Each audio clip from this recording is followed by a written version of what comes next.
Bayangkan suatu hari kamu menemukan sebuah pintu yang terhubung ke dunia lain, di mana terdapat item atau skill yang sangat kuat, bisa dibawa kembali ke dunia nyata. Stay away! Leave me alone! Wild, who's it gonna hurt? Cerita dimulai ketika seorang gadis dilecehkan oleh 3 orang preman. Tiba-tiba seorang anak laki-laki bernama Yuya datang, mencoba menentang para preman itu. Namun mereka mengejek Yuya gemuk dan jelek, dan akhirnya memukulinya. Tak lama, polisi tiba dan para preman melarikan diri. Gadis itu mengucapkan terima kasih pada Yuya atas bantuannya. Tetapi Yuya mengatakan dia baik-baik saja dan mulai pergi. Yuya kemudian mengingat kembali bahwa ia diajarkan oleh kakeknya untuk selalu bersikap baik dan membantu orang-orang yang membutuhkan. Saat ia pulang, terlihat rumahnya dipenuhi coretan, yang mengejeknya dengan sebutan-sebutan kasar. Sejak Yuya masih kecil, dia selalu dibuli oleh semua orang. Bahkan orang tuanya sendiri memperlakukannya dengan buruk karena saudara-saudaranya memiliki fisik yang cantik, sedangkan dia jelek.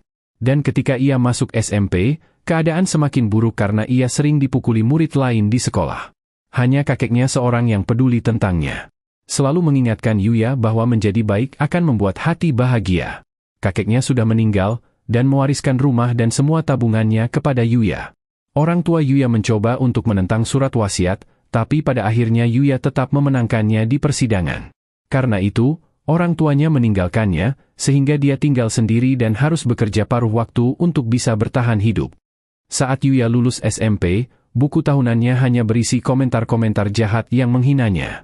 Yuya mencoba pergi, namun dia dihentikan oleh para pembuli.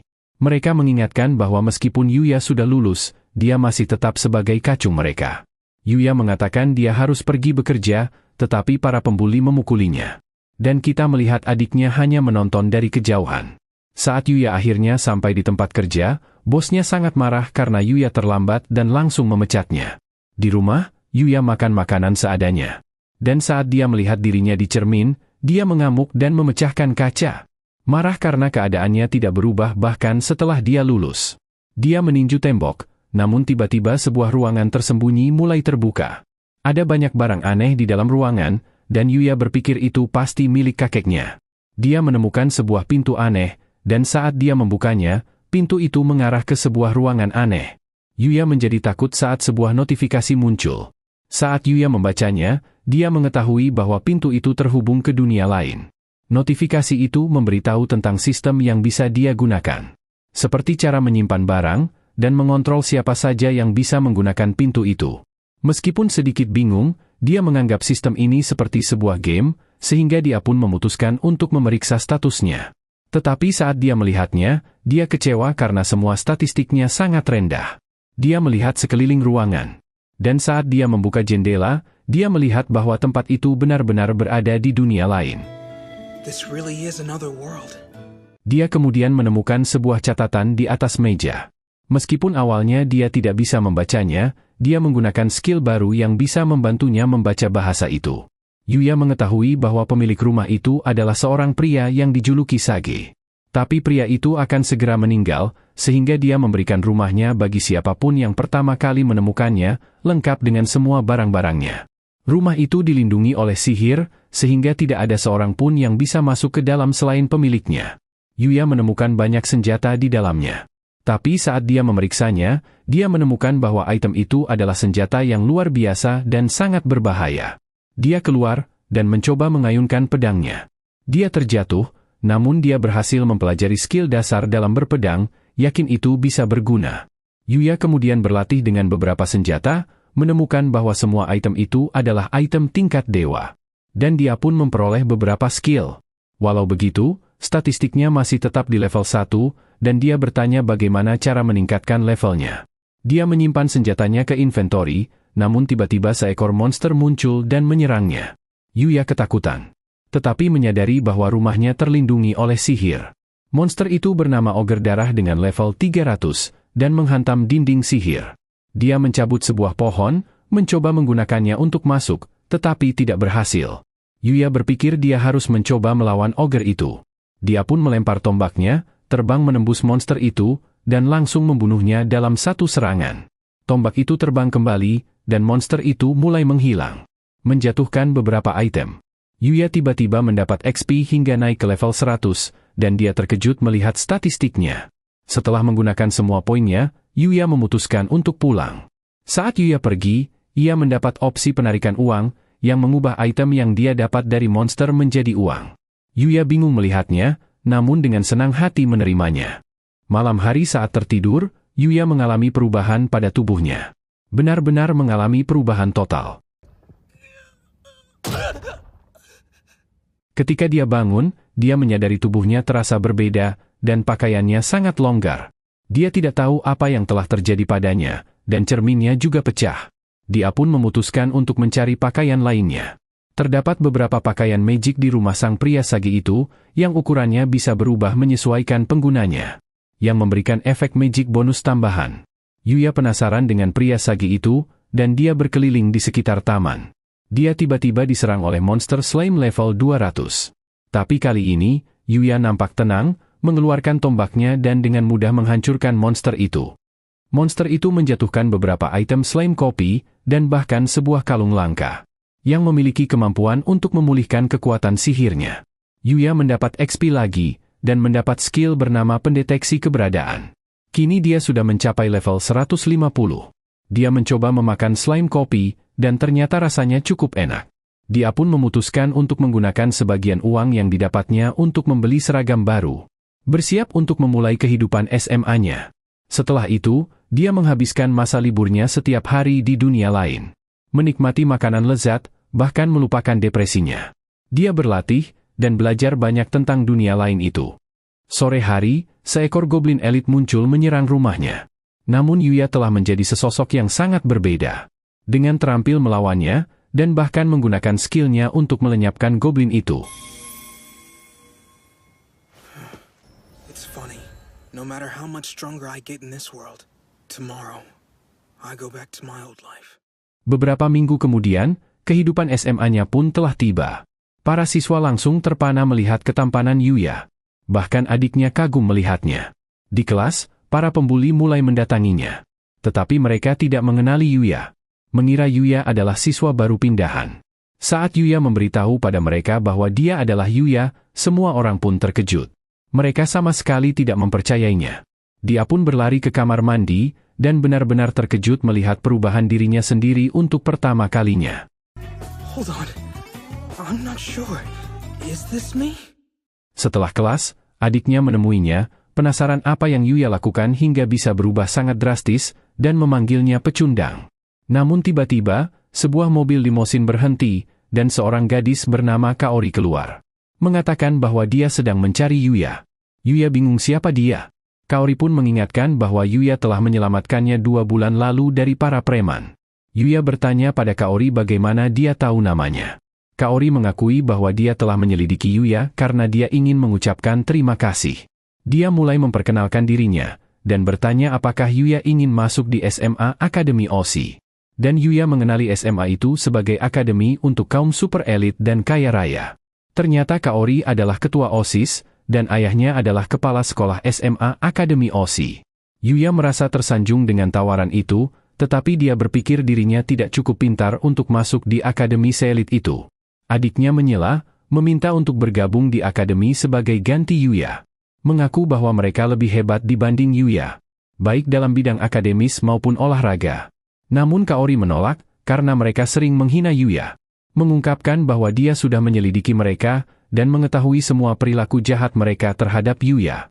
Kaori melanjutkan dengan menjelaskan pada Yuya bahwa akademi mereka lebih berfokus pada perilaku daripada hanya akademis saja. Jadi tidak akan menjadi masalah bagi Yuya untuk mendaftar di Akademi OSI. Asistennya menyarankan untuk menunjukkan pada Yuya Akademi OSI, sehingga Kaori pun menariknya pergi. Mereka mulai berangkat, sementara adiknya tidak percaya melihat apa yang baru saja terjadi. Mereka tiba di akademi, dan itu adalah SMA terkenal yang penuh dengan siswa-siswi berprestasi. Dia bertemu dengan kepala sekolah bernama Tsukasa, yang berterima kasih pada Yuya karena telah menyelamatkan putrinya. Yuya mengatakan itu bukan masalah besar, tetapi Kaori mengatakan bahwa hanya Yuyalah satu-satunya orang yang mau membantunya. Tsukasa mengundang Yuya untuk masuk di Akademi OSI, bahkan menawarkan akan membayarkan uang sekolahnya sebagai ucapan terima kasihnya. Namun Yuya masih ragu-ragu, berpikir dia tidak akan cocok, karena biasanya hanya orang jenius yang diterima di Akademi OSI. Tsukasa menjelaskan bahwa orang jenius itu adalah orang biasa, yang telah menemukan cara efisien dan efektif untuk bekerja keras. Tetapi Yuya berpikir para orang jenius itu memang terlahir dianugerahi bakat. Tsukasa menjelaskan bahwa setiap orang memiliki bakat mereka sendiri. Dan yakin setelah melalui tantangan dan rintangan, Yuya pasti akhirnya akan mengetahui bakatnya. Meyakinkan bahwa Yuya masih muda. Dia menyarankan Yuya untuk mencoba bersekolah di Akademi OSI selama 1 hari. Seorang guru bernama Sawada kemudian masuk. Dan Tsukasa memperkenalkan bahwa dia adalah seorang ilmuwan terkenal. Kelas guru Sawada sangat populer dan mudah dipahami bagi siswa-siswinya. Kemudian, Yuya bersiap untuk masuk kelas pertamanya.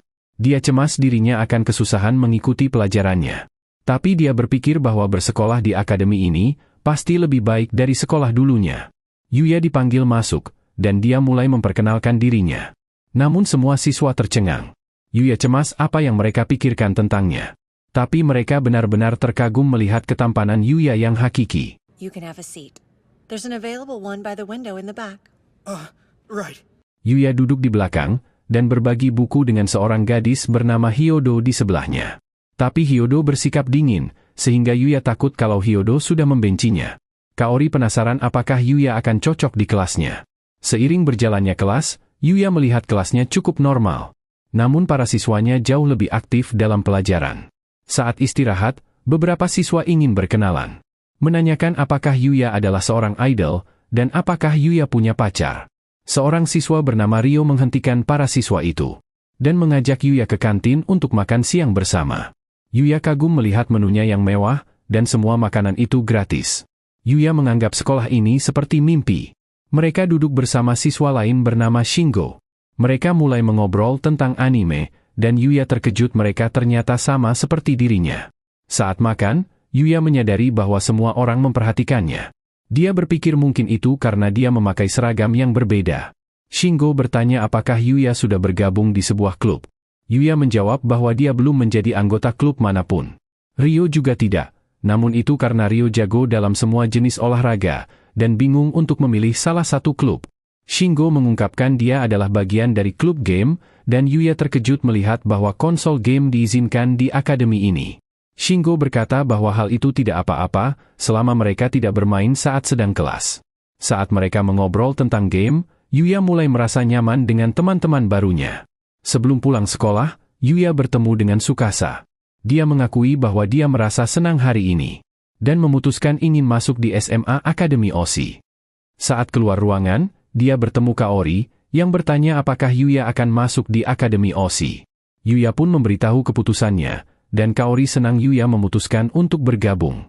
Kaori mengajak Yuya untuk pergi dengannya sepulang sekolah, dan mereka mengunjungi beberapa toko di tempat yang sedang digandrungi anak muda. Yuya bertanya apakah ini adalah tempat Kaori sering nongkrong bersama teman-temannya. Tapi Kaori mengungkapkan bahwa dia tidak sering nongkrong, karena orang-orang sangat segan mengetahui keluarga dan ayah Kaori. Namun Kaori mengatakan bahwa Yuya berbeda. Yuya merasa nervous, dan dia pun menyarankan untuk mencoba jajanan krepes. Melihat harganya, Yuya lega karena telah mendapat uang yang lumayan dari dunia lain. Saat mereka mencoba krepesnya, mereka berdua bersenang-senang. Kemudian, Yuya ingin mencoba rasa lain. Tetapi dia tiba-tiba berpikir bahwa jika dia makan terlalu banyak, dia mungkin akan kembali gendut seperti dulu. Yuya bertanya bagaimana Kaori mengenalinya padahal dia terlihat sangat berbeda dari sebelumnya.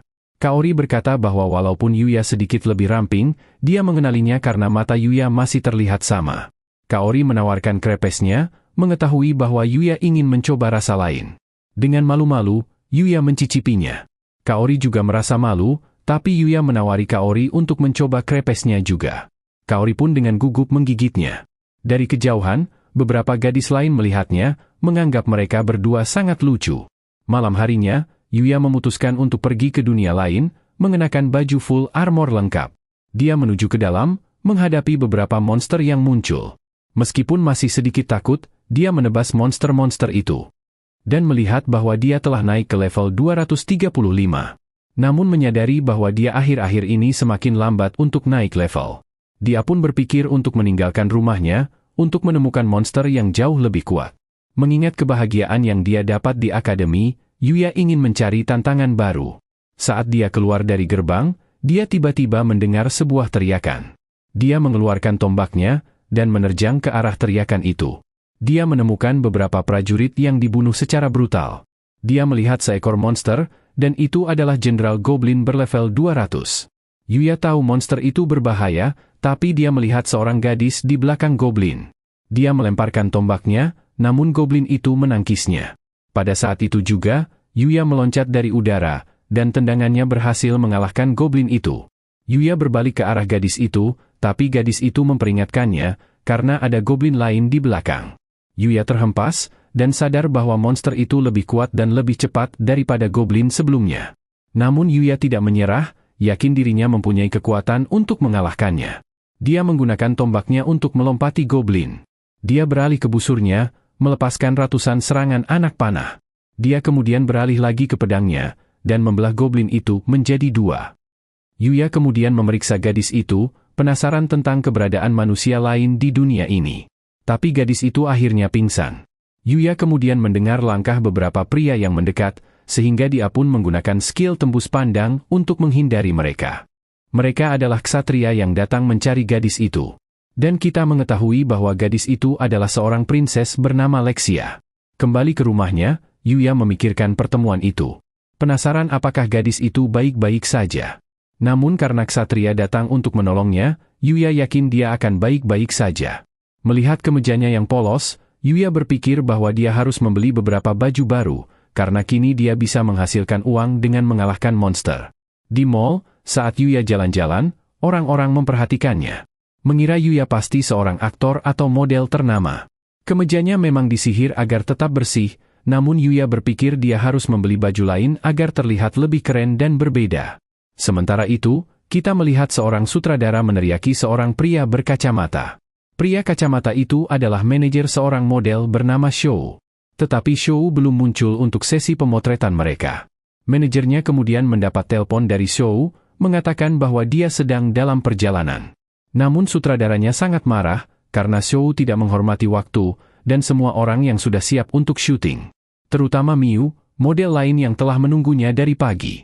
Tema pemotretannya yang berfokus sebagai sepasang kekasih, sehingga tidak mungkin untuk mulai pemotretan tanpa Shou. Sutradara mulai berpikir apa yang harus mereka lakukan.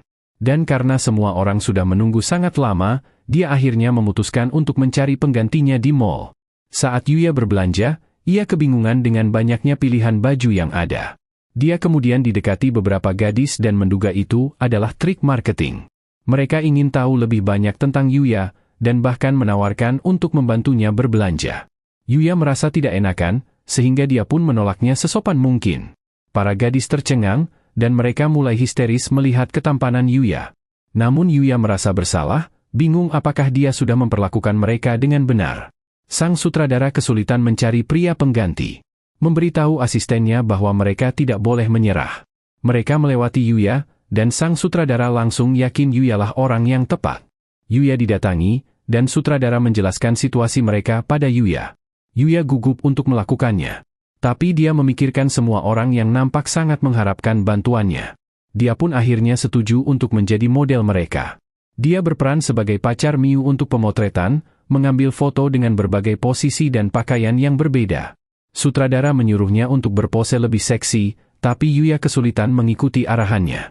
Namun Miu mengatakan bahwa Yuya telah melakukannya dengan baik bagi seorang pemula. Dan Yuya terpesona melihat penampilan Miu. Miu kemudian mengucapkan terima kasih karena Yuya telah menyelamatkan mereka. Namun Yuya memperhatikan bahwa Miu semakin dekat dengannya. Sutradara yang melihatnya, merasa Yuya terlihat agak kaku. Mereka pindah ke lokasi berikutnya, dan Yuya terkesan pada Miu karena bekerja dengan profesional, meskipun mereka seumuran. Dia pun bertekad untuk memberikan yang terbaik bagi pemotretan itu. Namun Miu langsung menariknya, dan Yuya panik saat Miu mendekap lengannya dengan erat. Sutradara menyuruh Miu untuk lebih dekat lagi, sehingga Miu melingkarkan lengannya di pinggang Yuya, dan menarik Yuya semakin dekat. Membuat Yuya menjadi sangat malu, dan orang-orang pun mulai menonton sesi pemotretan mereka. Sementara itu di dunia lain, kita melihat Putri Lexia, di mana ia sedang memikirkan tentang seorang pria yang telah menyelamatkannya. Dia memutuskan untuk pergi, dan para ksatria bertanya kemana prinses akan pergi. Lexia berkata bahwa dia akan kembali ke hutan gelap untuk menemukan pria yang telah menyelamatkannya. Ksatria menjelaskan bahwa tidak mungkin ada seseorang yang tinggal di hutan itu. Tetapi Lexia bersikeras bahwa dia telah diselamatkan oleh seseorang, dan harus berterima kasih kepada pria yang menyelamatkannya saat itu. Ksatria memperingatkan tentang bahaya hutan itu. Prinses Lexia pun memerintahkan para ksatrianya untuk menemaninya. Kembali di mall, syutingnya telah selesai, dan Yuya nampak kelelahan. Miu mengucapkan terima kasih sekali lagi. Namun Yuya tiba-tiba tersedak saat sedang minum. Miu menawarkan sapu tangannya. Tapi Yuya merasa nervous, hingga tangannya berkeringat, dan dia tidak bisa melap tangannya di bajunya karena itu bukan pakaiannya. Yuya kemudian memikirkan pengalamannya menjadi seorang model, dan berpikir Miu adalah orang yang hebat dalam bidang ini. Tapi Miu mengatakan bahwa dia sudah terbiasa. Mengungkapkan bagaimana dia dulunya juga membuat banyak kesalahan saat dia masih pemula. Yuya memikirkan tentang bagaimana ini adalah pertama kalinya dia mengenakan pakaian modis dan mewah, karena dia tidak pantas mengenakannya saat fisik dan finansialnya yang sangat buruk. Yuya bertanya mengapa Miu mulai menjadi seorang model. Miu berkata bahwa dia hanya ingin mendapat perhatian, karena orang tuanya sangat sibuk, tidak memiliki waktu bersamanya. Dan kemudian setelah dia mulai mendapatkan beberapa fans, dia melanjutkan fashionnya karena banyak orang yang mendukungnya. Senang bisa membawa kebahagiaan bagi orang-orang yang melihatnya. Miu mengatakan bahwa Yuya juga bisa melakukannya. Mengatakan bahwa Yuya harus melakukannya dengan perlahan.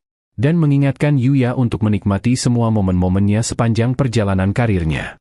Saat mereka mengobrol, sutradara mengambil banyak foto candid mereka. Tapi pada saat itu, tiba-tiba Shou muncul, dan orang-orang bersemangat melihatnya. Dia mendekati Miu dan berkata bahwa mereka bisa melanjutkan syutingnya. Dia mendorong Miu ke dinding, ingin mengajaknya minum. Tapi Yuya bisa merasakan bahwa Miu merasa tidak nyaman. Yuya menyela mereka berdua, dan Shou bertanya siapa Yuya. Shou mencoba meninju Yuya, tetapi Yuya langsung membantingnya ke lantai. Semua orang terkejut melihatnya, dan Yuya memikirkan betapa lambatnya pukulan Shou itu. Dia khawatir telah membuat keributan, berpikir dia akan mendapat masalah karena memukuli Shou seorang pria tampan.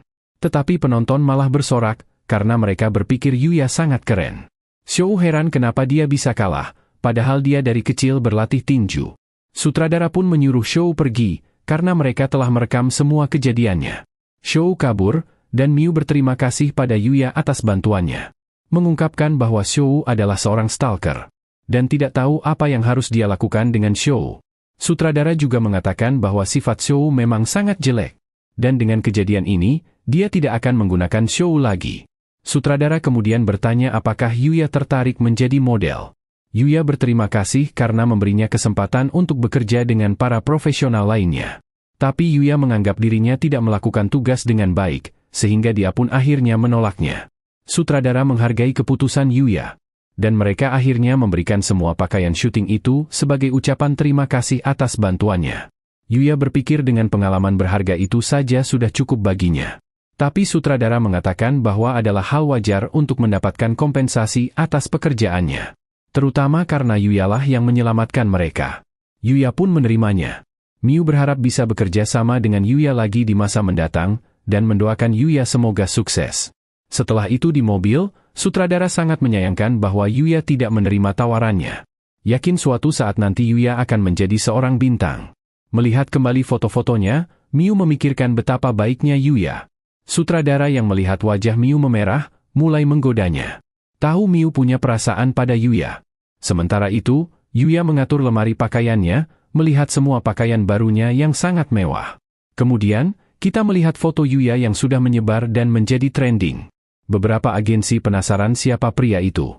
Terlihat seorang wanita sangat ingin mengontrak Yuya, dan memerintahkan bawahannya untuk menemukan Yuya sebelum agensi lain merekrutnya. Melihat bagaimana Yuya mampu berpose natural di samping Miu, padahal dia adalah seorang amatir. Wanita itu pun bertekad untuk tidak membiarkan Yuya lolos. Sementara itu di dunia lain, kita melihat para ksatria yang bertarung melawan beberapa goblin. Para ksatria sedang kesulitan, dan tiba-tiba seekor goblin muncul di belakang Putri Lexia. Tapi goblin itu dikalahkan, di mana Yuya terlihat muncul di hadapannya. Mereka terkejut melihatnya, dan Yuya dengan mudah membunuh para goblin.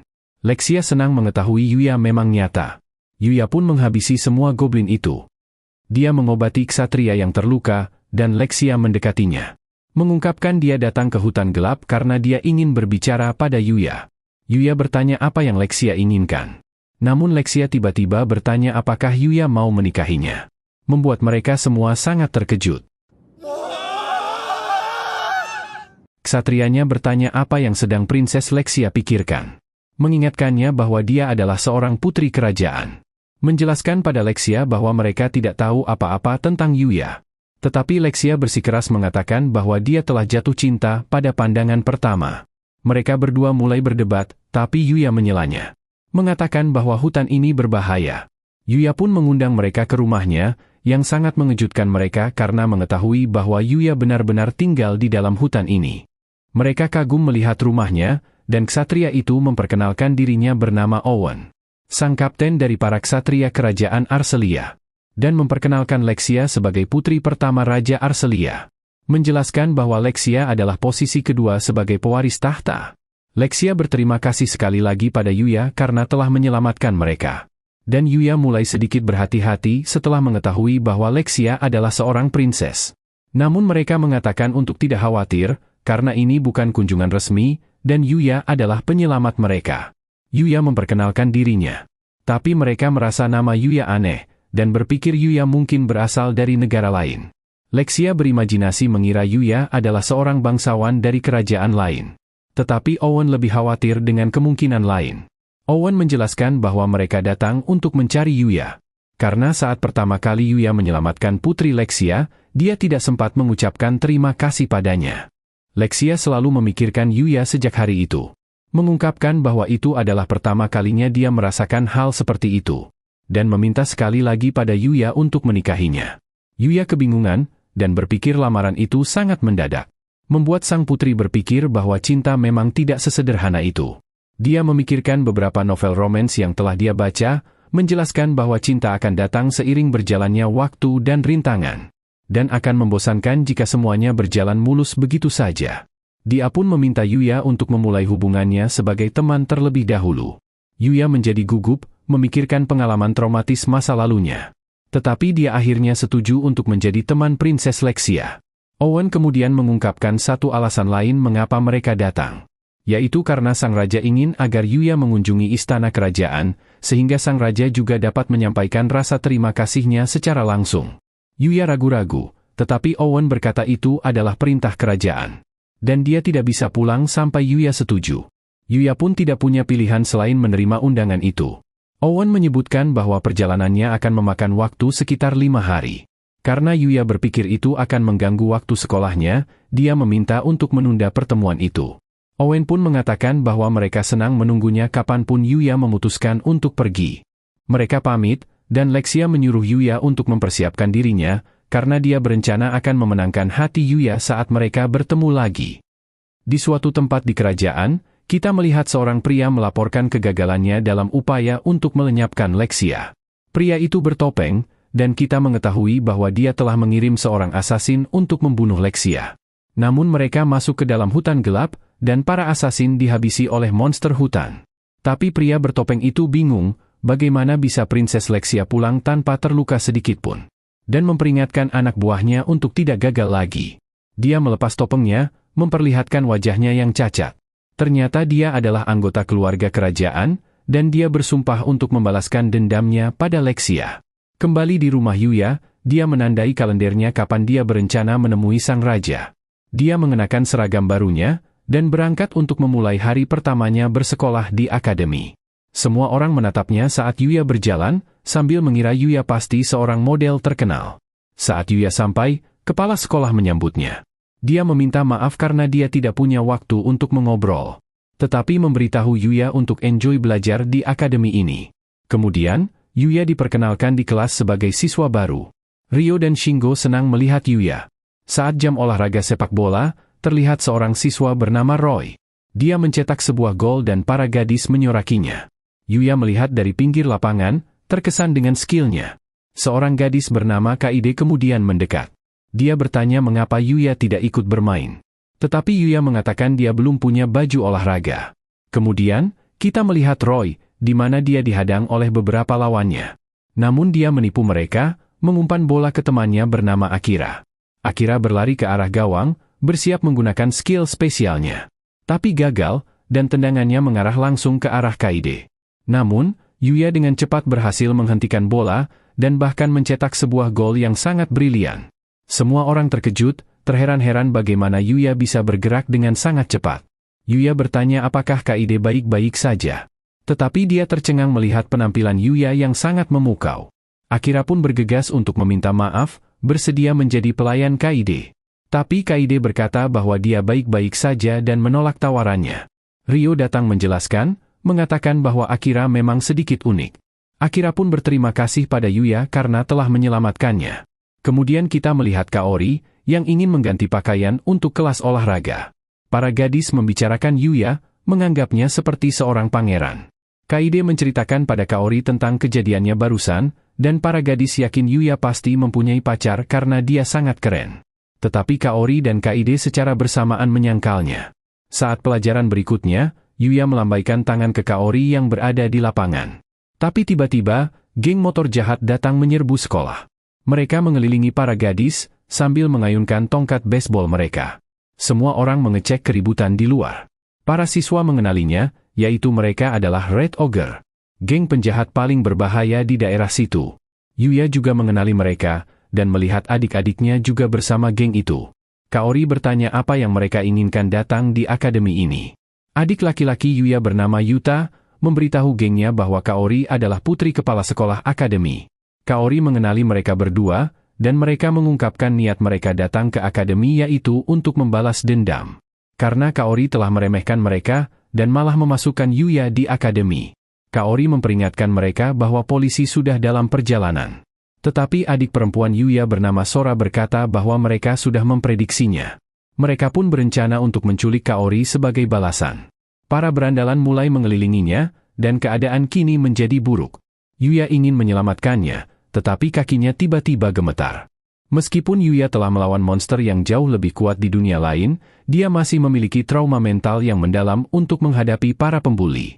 Teman-temannya khawatir melihat Yuya yang panik, tetapi ia segera mengatasi masalahnya. Dia membuka jendela, dan melompat keluar. Mengejutkan semua orang karena mereka berada di lantai 4. Namun terlihat Yuya mendarat tanpa terluka. Menerjang masuk, menghadapi orang yang sering membulinya dulu yaitu bernama Araki, di mana dia mengatakan akan memberikan Yuya pelajaran. Dia memerintahkan anak buahnya untuk melawan Yuya, tapi Yuya dengan mudah menghindari semua serangan dan melucuti senjata para berandalan dengan cepat. Araki mencoba menyerang, tetapi Yuya berlari melewatinya, fokus untuk menyelamatkan Kaori. Namun dia dihadang oleh seorang pria besar bernama Amori. Berandalan itu menerjang Yuya, tetapi Yuya tidak bergeming dan membantingnya ke samping. Yuya mendatangi Kaori, bertanya apakah dia baik-baik saja. Tetapi bos geng tiba-tiba muncul dan menyerang Yuya. Yuya berhasil menghindar, tetapi bos geng menyerang dengan motornya. Yuya melompat ke udara, dan pria itu akhirnya kehilangan kendali dan menabrak dinding sekolah. Bos geng pingsan, dan polisi pun tiba di akademi. Semua penjahat ditangkap dan para siswa disuruh kembali ke kelas mereka masing-masing. Yuya memastikan Kaori baik-baik saja, namun dia tiba-tiba merasa lemas. Yuya menangkapnya, dan mereka saling bertatapan dengan malu. Sementara itu, Yuta mengatai geng Red Ogre tidak berguna. Tapi dia tiba-tiba diserang oleh bos geng, dan menyalahkan ini semua terjadi karena kesalahan Yuta. Sora memohon ampun padanya, tetapi dia malah ditendang, dan Yuta terus dicekik. Namun Yuya datang dan melepas cekikannya. Yuta pun mengucapkan terima kasih pada Yuya. Bos geng mulai menyerang, tetapi Yuya menatapnya dengan tatapan yang tajam hingga bos geng terjatuh. Para siswa bingung melihat apa yang terjadi. Namun semuanya menjadi tenang, dan Yuta bertanya mengapa Yuya mau menyelamatkannya. Yuya mengatakan bahwa meskipun mereka telah bersikap jahat padanya, mereka tetaplah keluarganya, sehingga Yuya tidak bisa meninggalkan mereka begitu saja. Adiknya pun terharu hingga menitikkan air mata, dan memohon ampun. Meminta maaf atas semua yang pernah mereka lakukan pada Yuya. Kemudian Yuya kembali dengan teman-temannya, dan meminta maaf atas keributan yang terjadi. Tetapi mereka semua kagum padanya. Terheran bagaimana bisa Yuya melompat keluar dari jendela lantai 4. Got that right. You really are something else. He really is. Thank you for everything. Malam hari, Yuya memutuskan untuk pergi menjelajahi dunia lain. Tetapi dia mengingat peringatan dari Owen, memberitahu bahwa hutan gelap dianggap sebagai wilayah paling berbahaya, di mana terdapat monster-monster yang sangat kuat yang mampu dengan mudah menghancurkan kota. Yuya pun penasaran dengan siapa pria Sagi yang dulunya tinggal di rumah itu. Yuya menjelajahi lebih dalam ke dalam hutan, mencari monster yang lebih kuat untuk dilawan. Dia tiba-tiba mendengar teriakan, dan melihat seekor anak anjing diserang oleh monster ogre. Anak anjing itu memancarkan aura bayangan hitam, tetapi dia terlalu lemah untuk bertarung. Yuya memantau dari kejauhan. Melihat bahwa monster itu adalah Raja Orc level 600, dengan kekuatan serangan mencapai 20.000. Yuya berpikir dia tidak punya peluang, sehingga dia menyerah untuk menyelamatkan anjing itu. Tetapi Raja Orc terus memukul anak anjing itu, dan menginjak-injak tubuhnya. Yuya tidak bisa meninggalkannya begitu saja, memikirkan wejangan kakeknya. Dia pun memutuskan untuk menyelamatkannya, berpikir dia mungkin bisa mengalihkan perhatian orc itu. Dia menyerang, dan ternyata berhasil menghabisinya dengan satu serangan. Yuya pun merasa malu karena terlalu lama mengumpulkan keberanian, padahal semuanya berakhir dengan sangat mudah. Tapi Yuya ingat kembali dengan ogre yang dia kalahkan saat masih level 1, dan penasaran tentang siapa pria Sagi yang menciptakan senjata dewa seperti itu. Yuya memeriksa anjing itu. Tetapi anjing itu menggeram padanya. Dia menawarkan ramuan obat, tapi si anjing akhirnya pingsan. Yuya segera mengobatinya, dan anjing itu mulai merasa nyaman. Dia mencoba berbicara dengan anjing itu, dan mengetahui bahwa anjing itu sendirian dan tidak punya tempat untuk pulang. Yuya pun menawarkan untuk merawatnya. Anjing itu dengan senang hati setuju, dan Yuya tiba-tiba mendapat skill bernama Taming, yang menjadikan anjing kecil itu sebagai teman barunya. Yuya memeriksa statistiknya, dan menemukan bahwa anjing itu sebenarnya adalah Black Fenrir dengan level 500. Dan dia terkesan dengan statistiknya. Yuya pun memikirkan untuk memberinya nama. Karena melihat bulunya yang hitam, dia memutuskan untuk memanggilnya Knight, yang dengan senang hati menerimanya dan melompati kepala Yuya. Mereka kembali ke rumah, dan Yuya memeriksa item-item yang dijatuhkan oleh Raja Orc. Terdapat batu ajaib peringkat S, dan pedang serta armor yang digunakan oleh Raja Orc. Namun, perlengkapan tersebut tidak dapat digunakan oleh manusia. Tetapi ada kemungkinan untuk ditempa ulang. Ada juga sebuah sikat langka, yang memiliki kemampuan untuk mempercepat pertumbuhan rambut. Yuya pun menggunakannya untuk menyikat Knight. Yuya memeriksa statistiknya sendiri, dan melihat bahwa dia masih di level 235. Dia merasa aneh karena dia tidak naik level walaupun telah mengalahkan monster kuat dengan level 600. Dia pun berniat untuk mencari permasalahan sistem levelingnya. Kembali ke dunia nyata, Yuya meninggalkan Knight di rumahnya, dan pergi ke sekolah. Dia kemudian bertanya pada teman-temannya apakah ada pet shop di sekitar sini, dan mengungkapkan bahwa dia baru saja mengadopsi seekor anjing. Kaide senang mendengarnya, ingin melihat foto anjingnya. Tapi Yuya menjadi gugup karena Kaide sangat dekat. Kaide meminta maaf, dan Yuya mengatakan dia tidak punya fotonya karena dia bahkan tidak mempunyai HP. Teman-temannya menganggapnya aneh, tetapi Yuya hanya berkata bahwa dia memang tidak butuh HP. Mereka memberitahu Yuya tentang pet shop terdekat, tetapi mereka mengatakan tidak bisa pergi bersamanya sepulang sekolah. Kaide menawarkan untuk mengantar Yuya, dan Yuya berterima kasih atas bantuannya. Kaide pun mulai berpikir hal itu bisa menjadi seperti sedang berkencan. I'm just talking to myself. Ketika Yuya sampai di rumah, Knight berlari ke arahnya. Dan Yuya menunjukkan beberapa barang yang Kaide pilih dari toko. Dia memberikan pengekang leher pada Knight, dan memutuskan untuk pergi berjalan-jalan sore. Mereka pergi ke taman, tetapi semua orang memperhatikannya. Berpikir Yuya terlihat sangat keren, sementara Knight sangat lucu. Yuya kebetulan bertemu dengan Kaori, dan memperkenalkan Knight padanya. Kaori mulai mengelus Knight, dan menganggapnya menggemaskan. Sementara orang-orang mengira mereka berdua adalah dua sejoli yang sangat sempurna. Kaori bertanya tentang ras Knight. Tapi Yuya berpura-pura tidak tahu, karena dia tidak bisa mengatakan bahwa Knight adalah Fenrir. Tetapi Kaori melihat Knight sangat pintar, dan senang Yuya mengadopsinya. Seorang gadis kemudian memanggil Yuya, dan ternyata dia adalah Miu, model yang dulu bekerja dengannya. Ternyata Miu juga tinggal di sekitar daerah itu, dan datang ke taman untuk jalan-jalan. Yuya saling memperkenalkan Miu dan Kaori, dan orang-orang kagum melihat Yuya bersama dengan gadis cantik lain. Mereka bertiga semakin menarik banyak perhatian karena orang-orang mengenali Miu. Karena tidak ingin membuat keributan, Miu memutuskan untuk pergi. Tetapi berharap untuk bertemu dengan Yuya lagi. Setelah Miu pergi, Kaori bertanya apakah Miu adalah pacarnya. Yuya menyangkalnya.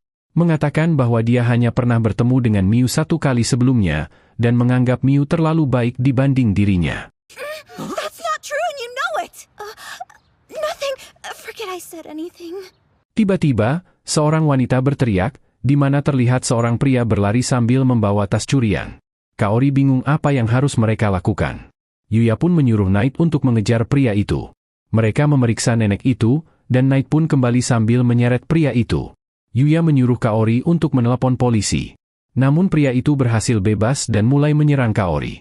Namun Yuya menghentikannya, dengan mudah melucuti pisaunya dan menahannya. Penonton bersorak, melihat Yuya sangat keren. So cool! Amazing! Dan Kaori berterima kasih pada Yuya karena telah menyelamatkannya lagi. Mereka menyerahkan pria itu pada polisi, dan Yuya pun pulang. Malam hari, Yuya melanjutkan penjelajahannya lebih jauh ke dalam hutan. Bersama Knight, mereka menghadapi monster yang tak terhitung jumlahnya. Mereka bertemu dengan Raja Orc lain. Tapi kali ini, Knight menunjukkan skillnya, menggigit lehernya dan menjatuhkan monster itu sendirian. Saat mereka melanjutkan perjalanan, mereka menemukan rusa kristal yang berada di level 630. Yuya mengamatinya dengan menggunakan skill menghilangnya, dan melihat bahwa rusa itu memiliki statistik magic yang mengesankan. Ia bingung bagaimana caranya ia bisa mendekatinya. Tetapi rusa itu mampu mendeteksinya, walaupun Yuya menggunakan skill menghilangnya. Sehingga dia pun tidak mempunyai waktu untuk berpikir lagi. Rusa itu mulai menerjang, sehingga mereka berdua berpisah. Knight mencoba menyerang, tetapi rusa itu menggunakan sihirnya, membuat ledakan besar untuk bertahan.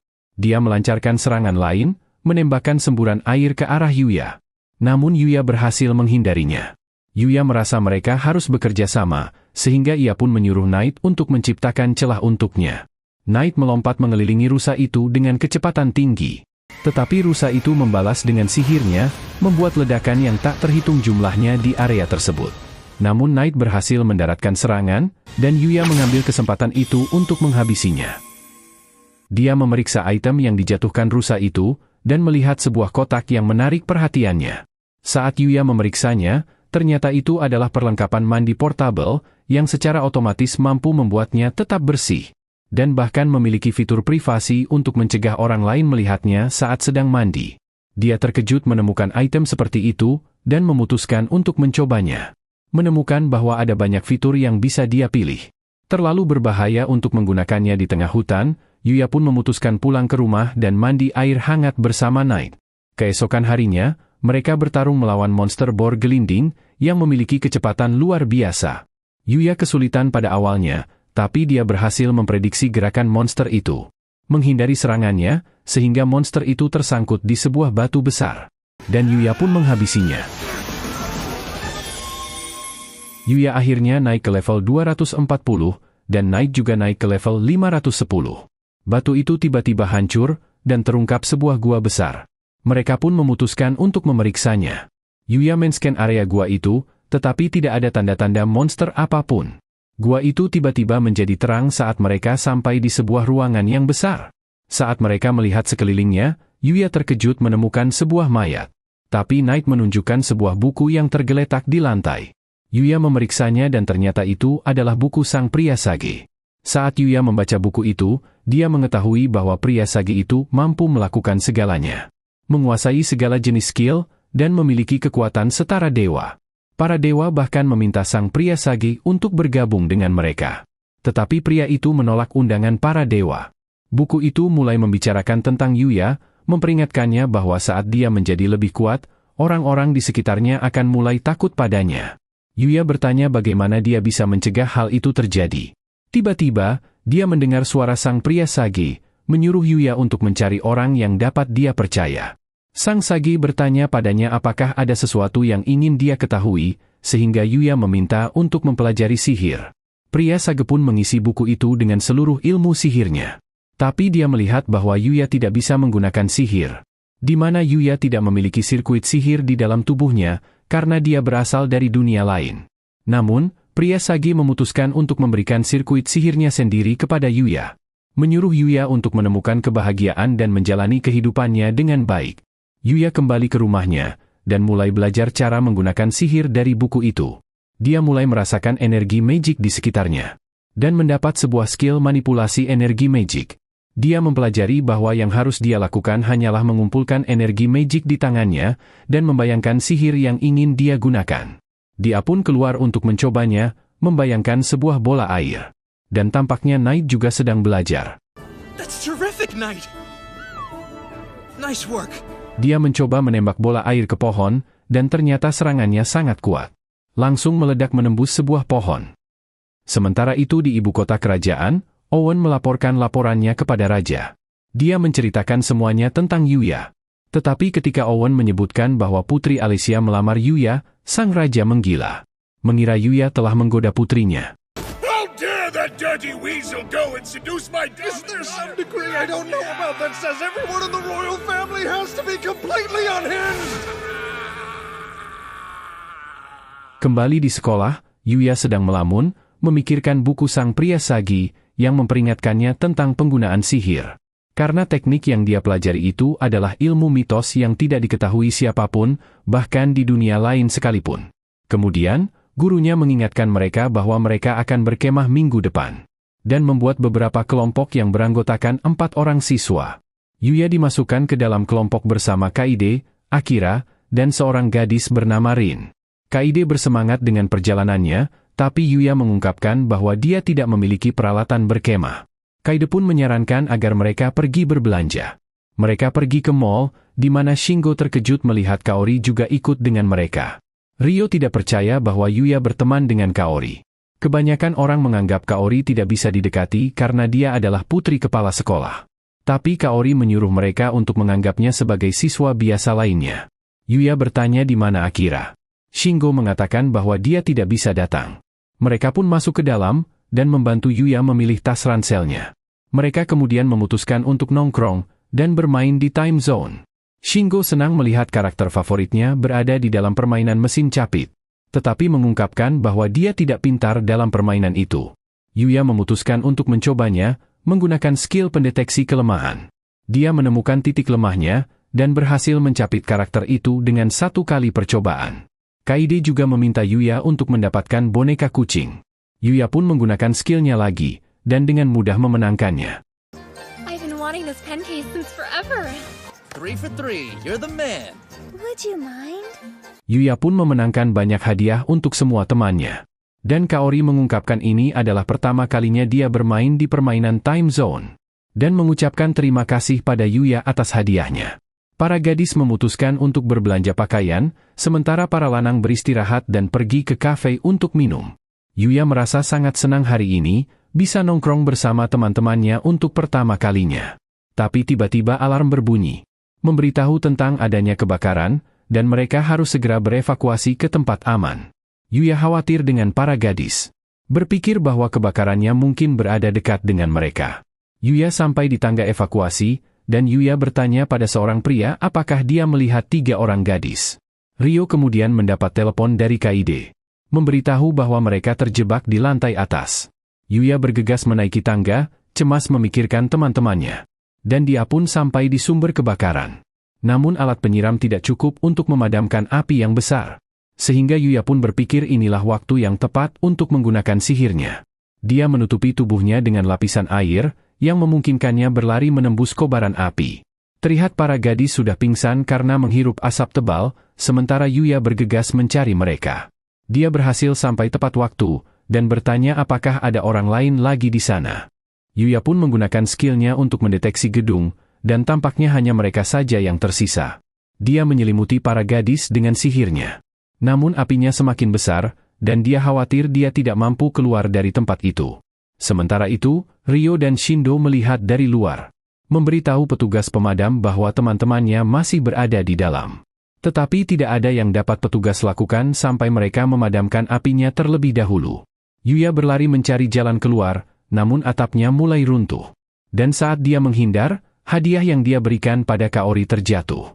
Yuya sampai di jalan buntu, dan menyadari tidak ada jalan keluar lagi. Dia pun menggunakan sihirnya untuk menghancurkan lantai gedung, dan membuat jalan keluarnya sendiri. Gedung itu berguncang, dan Yuya berhasil keluar dengan selamat. Para gadis dirawat, dan petugas pemadam menegurnya karena bertindak ceroboh. Ayah Kaori datang, berterima kasih karena telah menyelamatkan putrinya lagi. Yuya mengembalikan pin berang-berang Kaori, dan dia pun memeluk ayahnya. Melihatnya, Yuya memikirkan tentang perasaan bahagia Kaori yang memiliki sebuah keluarga.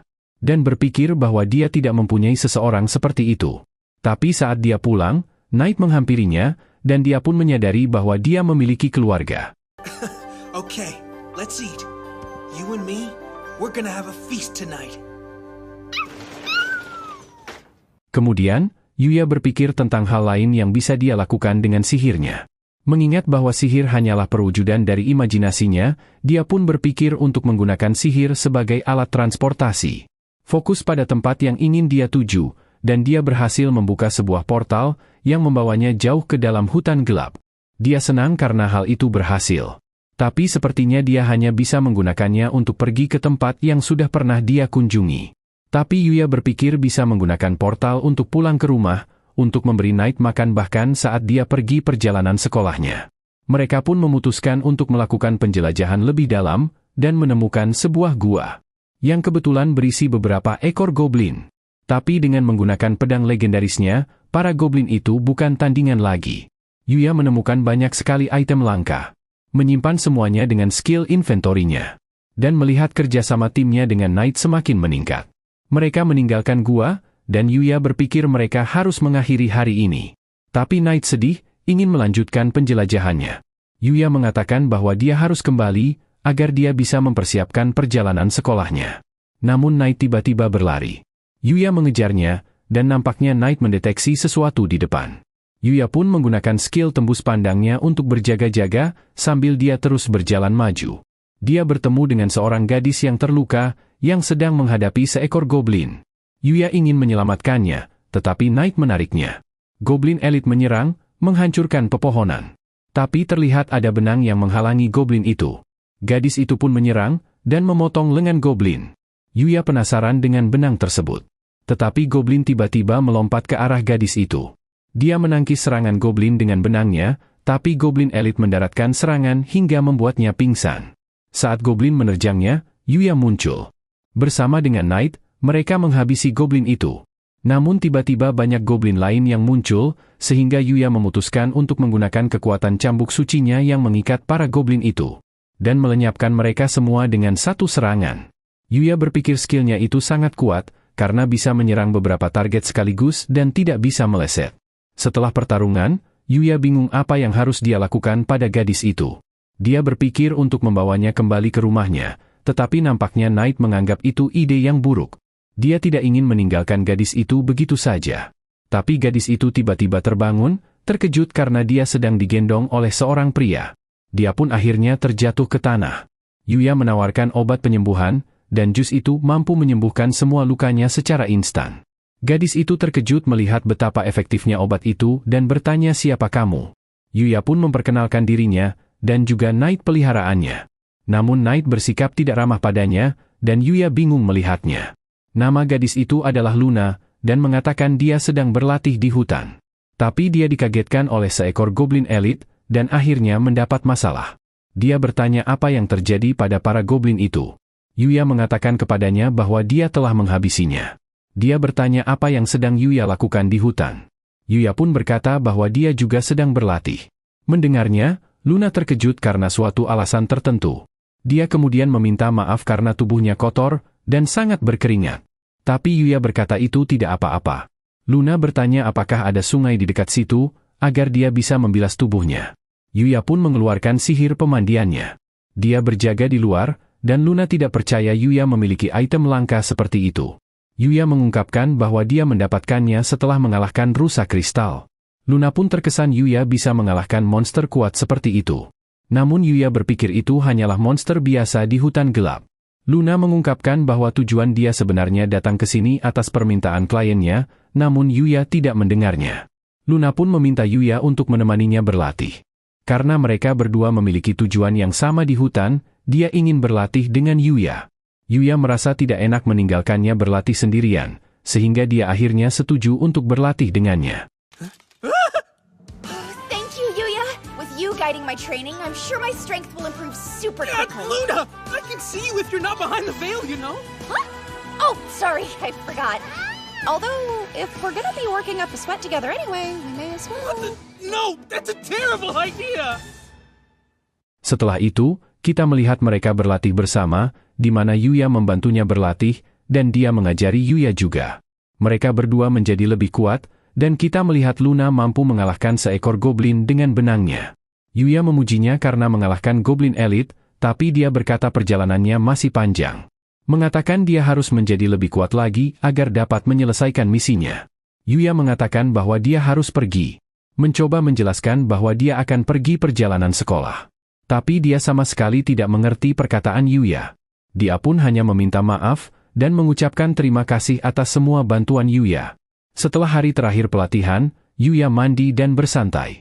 Tetapi Luna tiba-tiba muncul, ingin mandi bersama dengannya. Yuya merasa malu, tapi Luna mendekapnya. Memberitahu betapa banyak waktu berarti yang telah mereka habiskan bersama. Dan mengatakan bahwa dia sangat bahagia. Luna mengucapkan terima kasih sekali lagi, menawarkan untuk membasuh punggung Yuya. Namun handuknya tiba-tiba terjatuh, dan Yuya menjadi sangat malu. Huh? Don't look! I wasn't going to. Keesokan harinya, mereka berangkat untuk perjalanan sekolah. Kita melihat Yuya sedang bermain kartu dengan teman-temannya. Kaide merasa Yuya terlihat kelelahan. Yuya pun mengaku dia kurang tidur saat malam kemarin. Yuya memenangkan permainan, dan mereka tidak percaya Yuya baru saja memenangkannya 5 kali berturut-turut. Namun Yuya berkata permainan kartu hanya soal keberuntungan saja. Yuya memutuskan untuk tidur siang, dan mengingat bahwa dia selalu menang karena dia memasukkan poin levelnya ke stat luck-nya. Mengira bahwa insiden semalam bersama Luna juga bisa jadi karena keberuntungannya. Yuya pun terbangun saat mereka tiba di tempat tujuan. This is where we're doing the study trip? Wow, it's enormous. Just what you'd expect from Osei.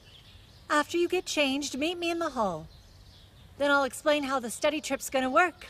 Para siswa berganti pakaian, dan gurunya menjelaskan bahwa mereka akan berkemah selama 2 hari. Mereka harus menemukan cara untuk bertahan hidup di alam. Memberitahu bahwa terdapat ikan di sungai, dan tanaman yang bisa mereka makan. Kaide khawatir tanamannya beracun. Namun Sawada memberitahu bahwa dia telah menyiapkan dokter sekolah yang sudah bersiaga. Para siswa menganggapnya menyeramkan, karena mereka selalu mendengar teriakan dari ruangannya.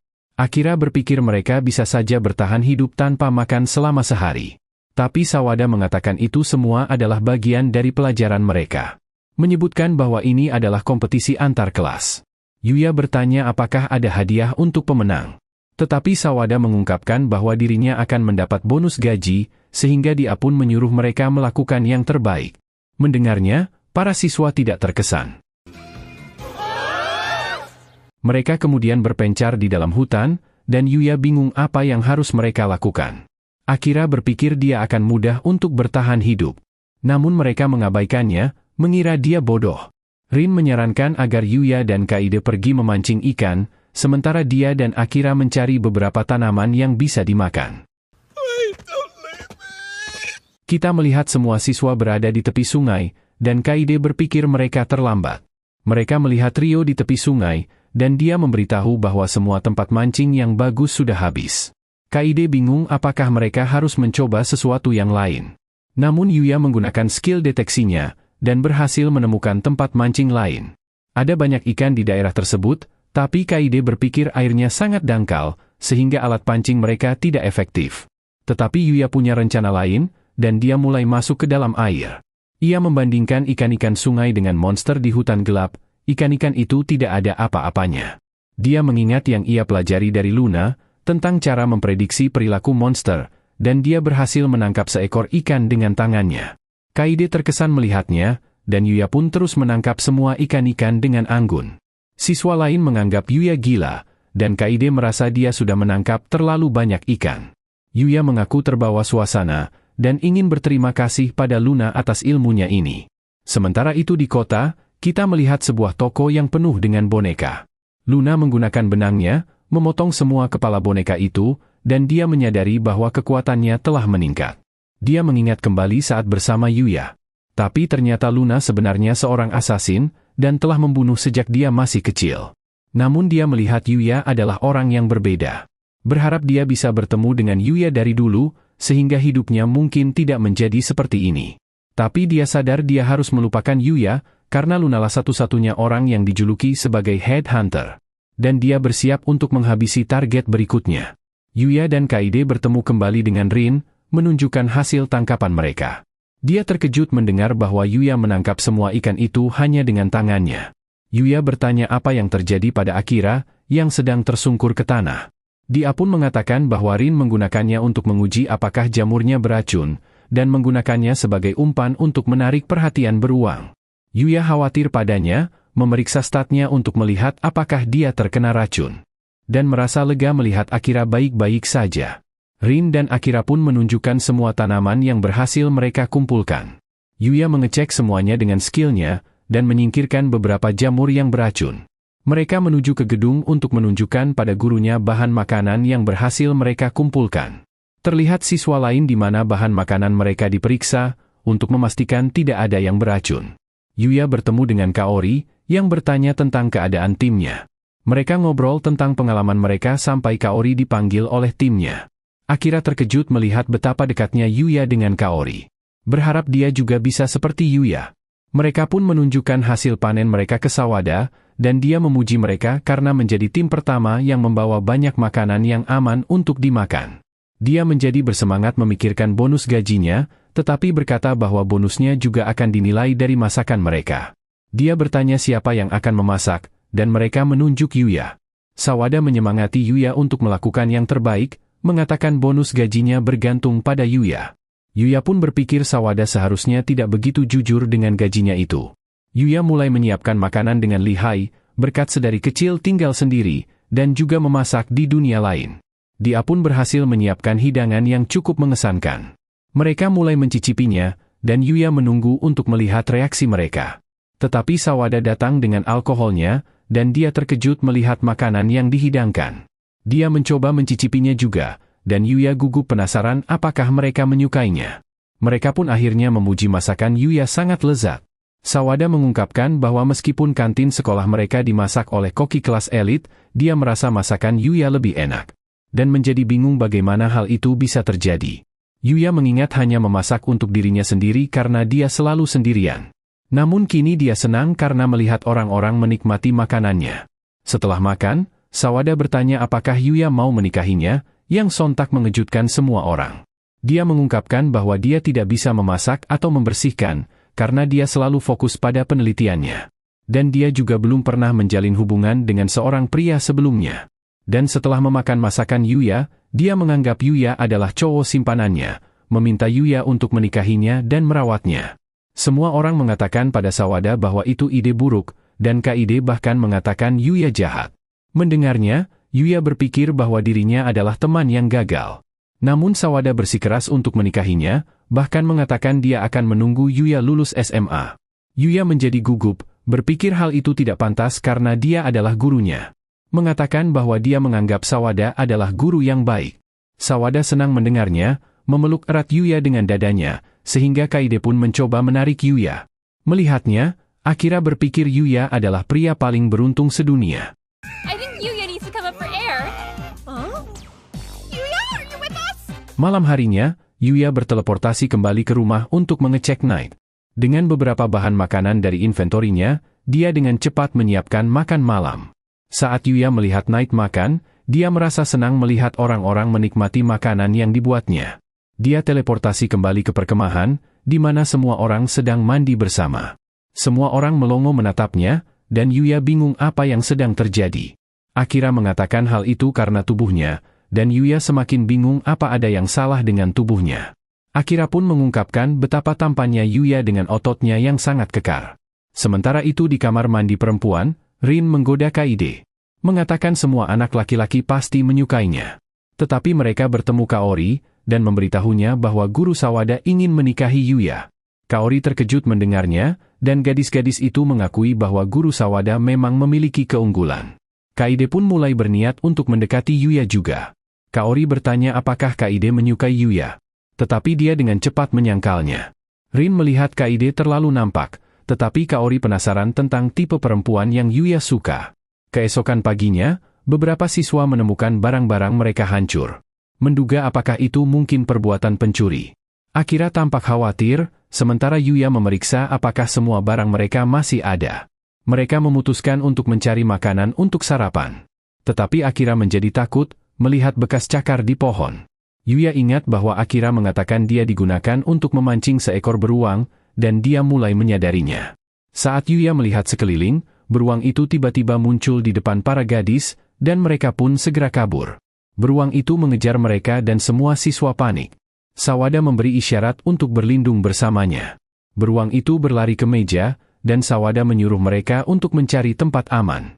Saat mereka berlari, Sawada terjatuh, dan beruang itu menerjangnya. Untungnya Yuya sigap menghadangnya. Dia bergulat dengan beruang itu, membantingnya ke tanah, dan mengalahkannya. Dia memeriksa Sawada, yang akan memberikan Yuya pelajaran karena melakukan tindakan yang sangat berbahaya. Tapi karena Yuya telah menyelamatkan hidupnya, dia memutuskan untuk memaafkannya. Bahkan meminta Yuya untuk menikahinya lagi, yang ditolak Yuya dengan sopan. Yuya bertanya apa yang akan mereka lakukan pada beruang itu. Kaori menjelaskan bahwa mereka akan menjadikannya sebagai beruang penjaga. Dan jika dia menyerang orang lagi, mereka akan memakannya. Masalahnya pun terselesaikan, dan perjalanan berkemah mereka juga berakhir. Kembali di rumah, kita melihat jadwal Yuya untuk bertemu sang raja di dunia lain. Lexia sedang dalam perjalanan untuk menjemput Yuya, namun dia bertemu dengan sekelompok iblis di hutan. Berpikir iblis itu berbahaya jika bertemu dengan Lexia, Yuya pun memutuskan untuk menghabisi para iblis itu. Knight menebas salah satu iblis, dan Yuya melemparkan tombaknya. Tetapi iblis itu menangkapnya. Dia pun mengganti senjatanya ke palu, yang benar-benar mampu menghancurkan para iblis, sambil membersihkan area sekelilingnya. Membuatnya terkesan dengan senjata dewa itu lagi. Iblis itu menjatuhkan sebuah item helm yang menarik, dan Yuya mencobanya. Di pohon, terlihat seekor kelinci aneh sedang mengawasi Yuya, berkata bahwa inilah pria yang dia cari. Tapi rombongan Lexia akhirnya tiba. Owen takut melihatnya, dan Yuya menyadari itu karena helmnya. Dia pun segera melepasnya, dan mereka senang melihat Yuya.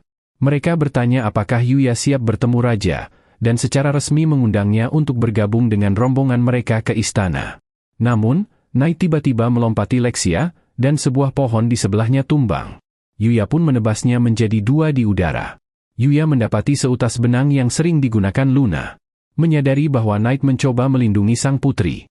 Owen bertanya apa yang sedang terjadi. Dan terlihat Luna mengutuk dirinya sendiri karena gagal membunuh Lexia. Tetapi saat dia mencoba melarikan diri, dia diserang oleh Yuya hingga jatuh pingsan.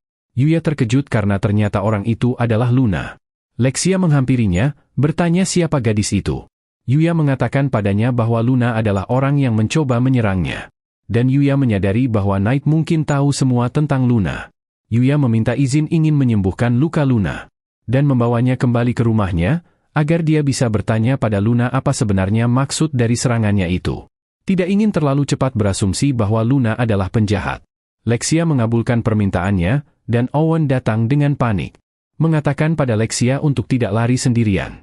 Namun dia mengatakan pada Owen bahwa dia akan berkunjung ke rumah Yuya. Yuya and I are just going to his house for a bit! Wait, we are? Yuya bertanya apakah dia yakin. Lexia mengatakan dia juga penasaran mengapa Luna menyerangnya, dan juga penasaran dengan hubungan Yuya dan Luna. Yuya pun memutuskan untuk menggunakan skill teleportasinya agar pulang lebih cepat, dan Owen tertinggal di belakang. Lexia terkejut melihat apa yang baru saja terjadi, dan mereka menunggu Luna bangun. Yuya menjelaskan bagaimana dia bisa bertemu dengan Luna di dalam hutan. Dan mengungkapkan bahwa mereka bahkan berlatih bersama. Tapi Lexia lebih tertarik dengan sihir teleportasi yang Yuya gunakan sebelumnya. Yuya mengatakan dia hanya memikirkan sihir transportasi, dan akhirnya berhasil menciptakannya. Lexia tidak percaya padanya, dan mengatakan bahwa sihir teleportasi dianggap sebagai dongeng. Dan dipastikan belum pernah ada seorang pun yang dapat menggunakannya. Dia memperingatkan bahwa jika ada orang yang mengetahui Yuya bisa menggunakan sihir teleportasi, maka hal itu akan memancing peperangan. Lexia pun meminta Yuya berjanji untuk tidak menggunakannya di depan orang lain tanpa berpikir terlebih dahulu. Lexia tiba-tiba memanggil Luna, menanyakan berapa lama lagi dia berpura-pura pingsan. Luna bangkit, menyadari dia ketahuan. Lexia juga melihat bahwa Yuya sebenarnya tahu Luna berpura-pura. Namun dia hanya bersikap baik dan ikut dalam permainannya. Lexia bertanya tentang identitas Luna, tapi Luna berpikir itu tidak ada gunanya. Dan menyuruh Lexia untuk membunuhnya saja. Tapi Yuya bertanya tentang Luna juga. Luna pun menjelaskan bahwa dia dulu adalah seorang pemulung yatim piatu untuk bisa bertahan hidup. Tapi dia akhirnya diangkat oleh seorang pria yang mengajarinya membaca dan menulis, serta cara untuk menjadi asasin. Dan dia akhirnya bergabung dengan parti bernama Dark Guild. Yuya penasaran dengan Dark Guild itu, dan Lexia menjelaskan bahwa mereka adalah organisasi yang bertanggung jawab atas semua jenis kejahatan. Luna melanjutkan dengan mengungkapkan bahwa dia telah menyelesaikan pembunuhan yang tak terhitung jumlahnya, dan bahkan dijuluki sebagai Headhunter. Lexia pun terkejut mendengarnya. Yuya bertanya apakah Knight sudah tahu tentang Luna selama ini, dan menyadari bahwa itulah alasan mengapa dia bersikap agresif pada Luna saat awal bertemu. Luna mengungkapkan misinya untuk membunuh Lexia. Namun sekarang dia sudah gagal. Kematiannya sudah dipastikan, karena dia akan dieksekusi, atau Guild Dark akan mengirim seorang asasin untuk membunuhnya. Yuya khawatir padanya, tapi Luna bertanya mengapa dia peduli, padahal mereka baru saja berkenalan. Namun Yuya menjelaskan meskipun hanya menghabiskan waktu bersama yang singkat, itu sangat berarti baginya. Dan dia sudah menganggap Luna sebagai temannya. Luna berpikir sudah terlambat. Tapi Lexia menyela, menyuruh Luna bekerja untuknya, dan menjadi pengawalnya. Namun Luna bingung mendengarnya. Lexia pun menjelaskan karena hanya dia dan Yuya yang tahu tentang percobaan pembunuhan itu, mereka bisa merahasiakannya. Dan jika Luna bekerja sebagai penjaga putri, akan lebih sulit bagi Guild Dark untuk menangkapnya. Luna berkata Alicia gila, menjelaskan bahwa dia adalah seorang penjahat. Memikirkan semua orang yang telah dia bunuh, dan tangannya yang kotor berlumuran darah. Tapi Lexia mengatakan bahwa Luna memiliki tangan yang cantik. Penasaran bagaimana tangannya bisa sangat lembut. Dia pun berkata itu berkat pemandian air panas Yuya. Dia terus menolak, tapi Lexia memarahinya. Mengatakan bahwa karena Luna telah gagal membunuhnya, Luna sekarang adalah seorang pecundang. Dan sekarang harus mengikuti perintahnya. Luna pun tidak punya pilihan selain menerima pekerjaan itu. Sementara itu, kita melihat Owen, di mana dia dan prajuritnya melarikan diri dari para goblin. Mereka tidak bisa sampai di rumah Yuya, sehingga mereka terpaksa mundur. Memberikan Yuya tanggung jawab untuk melindungi Lexia dengan aman. Luna tidak percaya melihat keadaannya sekarang berubah, berpikir Lexia bertindak semena-mena. Tetapi Lexia mulai memerintahkan Luna sesuatu, menuntut ingin mengetahui tentang pemandian air panas Yuya itu. Luna pun menjelaskan bahwa Yuya memiliki sebuah item langka yang dapat membuat sebuah bak mandi di mana saja. Dapat membantu pemulihan saat kelelahan, dan juga memiliki efek meningkatkan kecantikan. Lexia menganggap item itu luar biasa, dan ingin menggunakannya juga. Dia memutuskan untuk mandi bersama Luna, mengundang Yuya untuk bergabung dengan mereka juga. Tapi Yuya dengan gugup menolak, dan Lexia pun kecewa. Mereka menikmati mandi bersama, dan merasa santai. Tapi Lexia tiba-tiba bertanya apakah Luna menyukai Yuya. Luna menjawab bahwa mereka hanya berteman saja. Lexia mengatakan bahwa dia bisa tahu bahwa Luna menyukainya. Tetapi Luna menyangkalnya, mengatakan bahwa itu hanya imajinasi Lexia saja. Lexia pun menceritakan tentang rencananya untuk menikahi Yuya. Mendengarnya, Luna langsung menolak idenya itu. Lexia berkata bahwa Luna seharusnya tidak masalah jika memang mereka hanya berteman. Namun Luna tidak yakin apa yang sebenarnya dia rasakan. Lexia tiba-tiba mendeklarasikan perang dengan Luna, mengungkapkan bahwa dia benar-benar jatuh cinta pada Yuya. Mereka pun akan bertarung memperebutkan Yuya, dan Lexia akan menjadi pemenang jika dia bisa menikahi Yuya. Luna bingung mendengarnya. Tapi saat dia memikirkan Yuya bersama wanita lain, dia menerima pertarungan itu. Menginginkan Yuya hanya untuk dirinya sendiri. Lexia pun menyatakan bahwa mulai saat ini, Luna akan menjadi pengawalnya sekaligus rivalnya. Setelah mandi, Yuya berpikir mereka harus membuat makan malam. Lexia menawarkan diri untuk memasak, tapi dia kesulitan saat mencoba memotong kentang. Bahkan pisaunya terlempar, dan hampir membuat bencana. Yuya pun akhirnya yang memasak makan malam. Mereka menyantap makanannya dengan nikmat, dan Lexia memuji Yuya. Tetapi Luna cemburu melihatnya, dan meminta Yuya untuk menyuapinya. Mengatakan bahwa dia kesulitan bergerak karena lukanya belum sembuh sepenuhnya. Yuya mengingat betapa kerasnya dia memukul Luna, sehingga dia pun mengiyakan permintaan itu. Tapi saat Luna makan, dia senyum pada Lexia, yang juga cemburu, dan ingin disuap juga. Yuya mengatakan dia tidak terluka, tetapi Lexia menggunakan kekuasaannya sebagai prinses untuk memerintah Yuya. Yuya pun tidak punya pilihan selain mematuhinya. Here, say ah! Don't hesitate, just devour it all. Fine. Malam hari, para gadis tidur bersama. Dan Yuya kelelahan, tetapi merasa senang menghabiskan waktunya.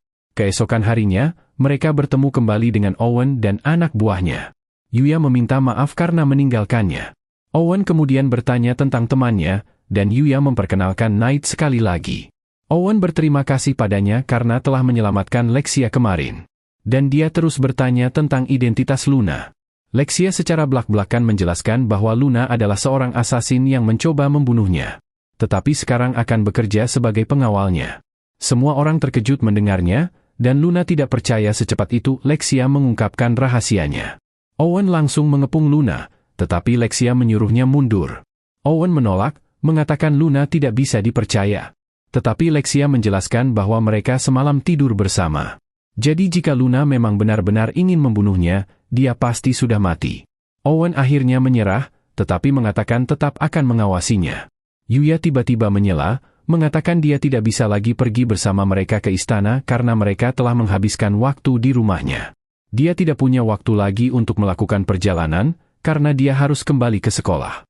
Owen pun menyuruhnya untuk berkunjung kapanpun dia mempunyai waktu luang. Memberitahu Yuya bahwa dia bisa mengikuti jalan itu menuju sebuah desa, di mana ia bisa mendapatkan petunjuk ke arah ibu kota kerajaan. Lexia mengucapkan selamat tinggal, meminta Yuya untuk segera berkunjung. Tapi Luna tiba-tiba berlari ke Yuya, menciumnya dan mengucapkan terima kasih atas semua yang telah Yuya lakukan untuknya. Lexia kaget, menyuruh Owen untuk kembali agar dia juga bisa mencium Yuya. Tetapi Owen hanya berpura-pura tidak mendengarnya dan meneruskan perjalanan. Stop the carriage immediately! If she's going to kiss him, then I want to do it too! Yuya memikirkan ciuman itu, bertanya apakah Luna menyukainya. Namun Yuya akhirnya memutuskan untuk mandi dan bersantai. Dia tiba-tiba menyadari ada seekor babi yang menyelinap masuk. Dan dia mendapat sebuah notifikasi yang mengatakan dia baru saja menjinakkan hewan itu. Babi itu juga nampak bingung, tetapi kemudian menghiraukannya. Yuya berniat untuk memeriksa statnya. Namun skill appraisal Yuya telah naik level, sehingga dia dapat melihat semua skill babi itu.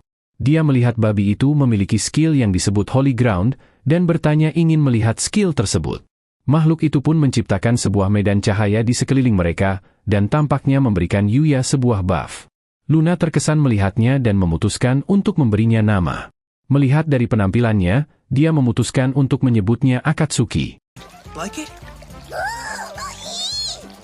Knight kemudian mengingatkan Yuya jamnya, dan Yuya segera bergegas kembali ke sekolah. Saat di kelas, Sawada mengumumkan bahwa mereka akan mengadakan kompetisi permainan bola, di mana hasil pertandingannya akan mempengaruhi bonus gajinya. Dia pun meminta mereka semua melakukan yang terbaik.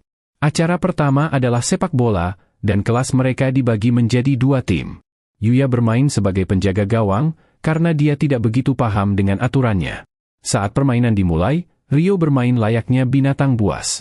Menghadapi tim lawan sendirian, dan berhasil mencetak gol. Kaide terkesan, tapi Rin mengatakan bahwa mereka masih memiliki senjata rahasia kedua. Menyuruh Kaide untuk melompat. Saat dia melompat-lompat, para siswa menjadi kehilangan fokus, sehingga Akira berhasil mencuri bola dari Rio.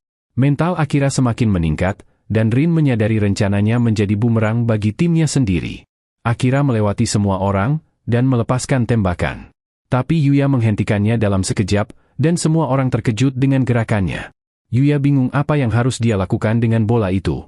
Rio pun menyuruhnya untuk melempar bola sekeras mungkin. Yuya pun mencobanya, dan akhirnya menembus langsung ke gawang lawan. Dan bertanya apakah dia mencetak gol. Setelah sekolah, Yuya didatangi oleh seorang agen model. mengundangnya untuk bergabung dengan industri permodelan. Tapi Yuya segera menolaknya. Kepala agensinya terkejut melihat Yuya tidak tertarik. Tapi Yuya mengatakan bahwa dia sudah nyaman di sekolah. Miu muncul mencoba meyakinkannya juga. Dan teman-temannya terkejut mengetahui Yuya bisa kenal dengan seorang model. Yuya menjelaskan bahwa dia kebetulan bekerja sama dengannya sekali, dan Yuya diperlihatkan sebuah sampul majalah saat mereka bekerja sama. Tiba-tiba sebuah poster kompetisi olahraga mereka terbang di dekat mereka, dan Kaori mengejarnya. Tapi agensi itu tiba-tiba mendapat ide. Berpikir mereka bisa membuat sebuah majalah tentang sekolah, dengan memotret Yuya saat acara tersebut berlangsung. Dia pun pergi ke dalam untuk meminta persetujuan dari sekolah. Di dunia lain, Yuya mengalahkan seekor monster skeleton, namun dia melihat dirinya tidak menjadi lebih kuat. Dia memutuskan untuk pergi lebih jauh ke dalam hutan, dan dia menemukan daerah yang dipenuhi dengan pohon bernama Hard Black. Pohon yang sangat kuat, dan bahkan tidak bisa digores oleh serangan biasa. Yuya tiba-tiba kaget melihat Akatsuki yang berubah menjadi sangat besar. Tapi Akatsuki sebenarnya ada di belakangnya. Dan dia pun diserang oleh seekor monster babi hutan bernama Mithril. Yuya mencoba menyembuhkan dirinya, tetapi babi hutan menyerangnya lagi. Dia berada dalam masalah, dan babi hutan itu menerjangnya.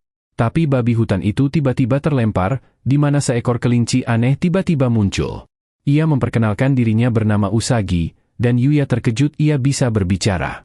Babi hutan itu bangkit kembali, namun Usagi melenyapkannya dalam sekejap. Vanish.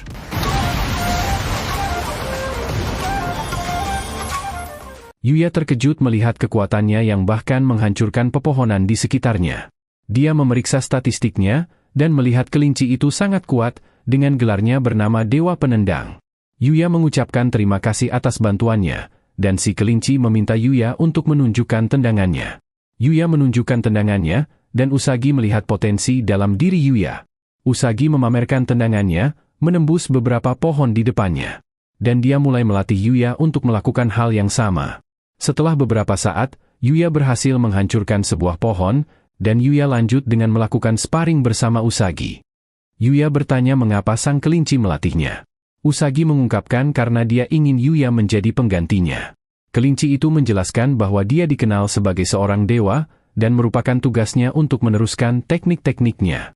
Ia mengungkapkan bahwa dewa merupakan sebuah gelar yang diberikan kepada seseorang yang telah menguasai suatu bidang tertentu. Dan dia telah menguasai tendangan dewa. Tugas mereka adalah melindungi dunia dari iblis kejahatan yang dikenal sebagai The File, yang merupakan manifestasi dari persepsi jahat dunia. Yuya bertanya apakah dia punya pilihan, dan Usagi mengatakan bahwa Yuya bisa menolaknya. Tapi dia mengatakan pertarungan melawan kejahatan tidak dapat dihindari, sehingga mereka membutuhkan banyak bantuan sebanyak mungkin. Yuya lebih memilih untuk tidak menjadi dewa, tapi dia berpikir bahwa dia ingin melindungi Night dan Akatsuki. Usagi pun memutuskan untuk terus melatihnya. Tetapi dia juga meminta untuk belajar sihir dari Yuya, karena dia terkesan dengan pelindung sihir di sekitar rumahnya. Meskipun pelindung sihir itu merupakan ciptaan sang pria bijak, tetapi mereka tetap membuat kesepakatan, di mana mereka akan saling berbagi pengetahuan. Kemudian terlihat Yuya yang sedang dikejar oleh Raja Babi Hutan Mithril. Usagi berpikir ini adalah kesempatan yang bagus bagi Yuya untuk bertanding ulang. Yuya kesulitan melawannya, tetapi ia menggunakan tendangannya. Dan bersama dengan cambuknya, dia berhasil mengalahkan Raja Babi Hutan Mithril. Yuya merayakan kemenangannya, dan mendapati beberapa item peringkat SS. Usagi menjelaskan bahwa ada juga monster peringkat SSS. Di atasnya lagi ada peringkat EX, dan paling terkuat yaitu musuh mereka Iblis The File, dengan peringkat L yaitu legendaris. Yuya tiba-tiba mendapat sebuah notifikasi untuk berevolusi. Dia tiba-tiba mulai bersinar. Penampilannya memang tidak berubah, tetapi tampaknya ia memperoleh beberapa skill baru. I think it's time we head home for today and get some rest. So there's no chance that I'll transform during the ball sports competition, is there? Keesokan harinya, Yuya mengikuti kompetisi tenis meja. Dan agensi model menyuruh Yuya untuk memberikan pertunjukan yang bagus bagi mereka. Lawannya adalah juara satu tingkat nasional, yang dijuluki Sniper. Dia memberikan serangan servis yang mengerikan, yang bahkan Yuya tidak mampu membacanya. Namun membandingkan dengan babi hutan yang dihadapinya, Yuya dengan mudah mengembalikan servis berikutnya, bahkan membuat sebuah lubang di meja. Namun Yuya menyerah pada pertandingan itu, tidak ingin melukai siapapun. Fotografernya pun mengeluh karena Yuya bergerak terlalu cepat hingga kamera mereka tidak mampu menangkap gambarnya. Kemudian Kaide menarik Yuya untuk bermain bola voli, karena salah satu pemain mereka terluka. Dan agensi itu mengikutinya. Saat pertandingan dimulai, semua orang terkejut. Karena bolanya meledak, dan lapangannya hancur lulu lantah. Tim lawan langsung menyerah, dan agensi menyadari bahwa mereka gagal lagi karena sang fotografer malah fokus pada buah melon. Yuya merasa bersalah, sehingga Kaide menenangkannya dengan mengatakan bahwa menang adalah menang. Tiba-tiba mereka mendengar teriakan seseorang. Mereka melihat Kaori, dan Yuya bertanya apa yang terjadi. Terlihat rekan setimnya diangkat dengan tandu. Dan dia memperingatkan Yuya agar berhati-hati dengan servis lawan. Yuya pun menggantikan anak itu di pertandingan bola tenis, dan lawannya mengatakan bahwa Yuya juga akan segera membutuhkan medis. Pertandingan berlanjut dan Kaori melakukan servis. Bolanya nyaris mengenai Yuya, mendarat di luar garis, dan Yuya mencoba menyemangatinya. Kaori melakukan servis lagi. Tapi kali ini raketnya terhempas, dan Yuya menyadari bahwa anak itu sebenarnya telah dihantam oleh Kaori. Mengetahui hal ini, Yuya mengambil alih permainan, melakukan semua pukulan, dan mengkari pertandingan. Kaori mencoba membantu, tapi dia malah melempar raketnya lagi, dan hampir terjatuh. Tetapi Yuya menangkapnya, dan kepala agensi akhirnya dapat memotretnya. Yes! That means we're all good. Di penghujung hari, Kaori berjalan pulang bersama Yuya sambil mengucapkan terima kasih atas bantuannya. Dia ingin mentraktirnya makan, tapi Yuya berkata dia juga senang bersama Kaori, jadi tidak perlu untuk berterima kasih padanya. Namun, Kaori tiba-tiba malah mencium pipinya. Sementara itu, kita melihat Usagi di mana ia sedang bertarung melawan salah satu makhluk jahat. Usagi bertahan menggunakan sihirnya, dan gadis itu terkejut, karena kelinci itu seharusnya tidak bisa menggunakan sihir. Dia mengucapkan terima kasih pada Yuya karena telah mengajarinya sihir, sehingga gadis itu berniat menyusun ulang rencananya. Menyadari Yuya adalah ancaman yang lebih besar, dia pun memutuskan pergi mencari dan melawan Yuya terlebih dahulu. Kepala agensi melihat majalah edisi terbarunya, dan dia senang dengan semua foto-foto Yuya. Dia membayangkan tentang majalahnya yang akan viral dan laku keras. Tetapi anggotanya khawatir jika semua agensi lain akan mengejar Yuya saat mereka melihatnya di majalah. Namun sang kepala agensi tidak cemas, dan dia tampaknya punya rencana untuk memastikan agar Yuya menolak semua tawaran dari agensi lain. Kembali di rumah Yuya, dia dan Kaori belajar bersama.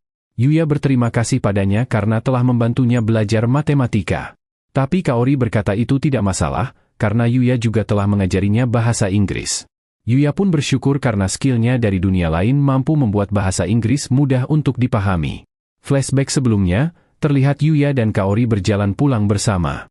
Dan kita mengetahui ujian semester sebentar lagi akan tiba.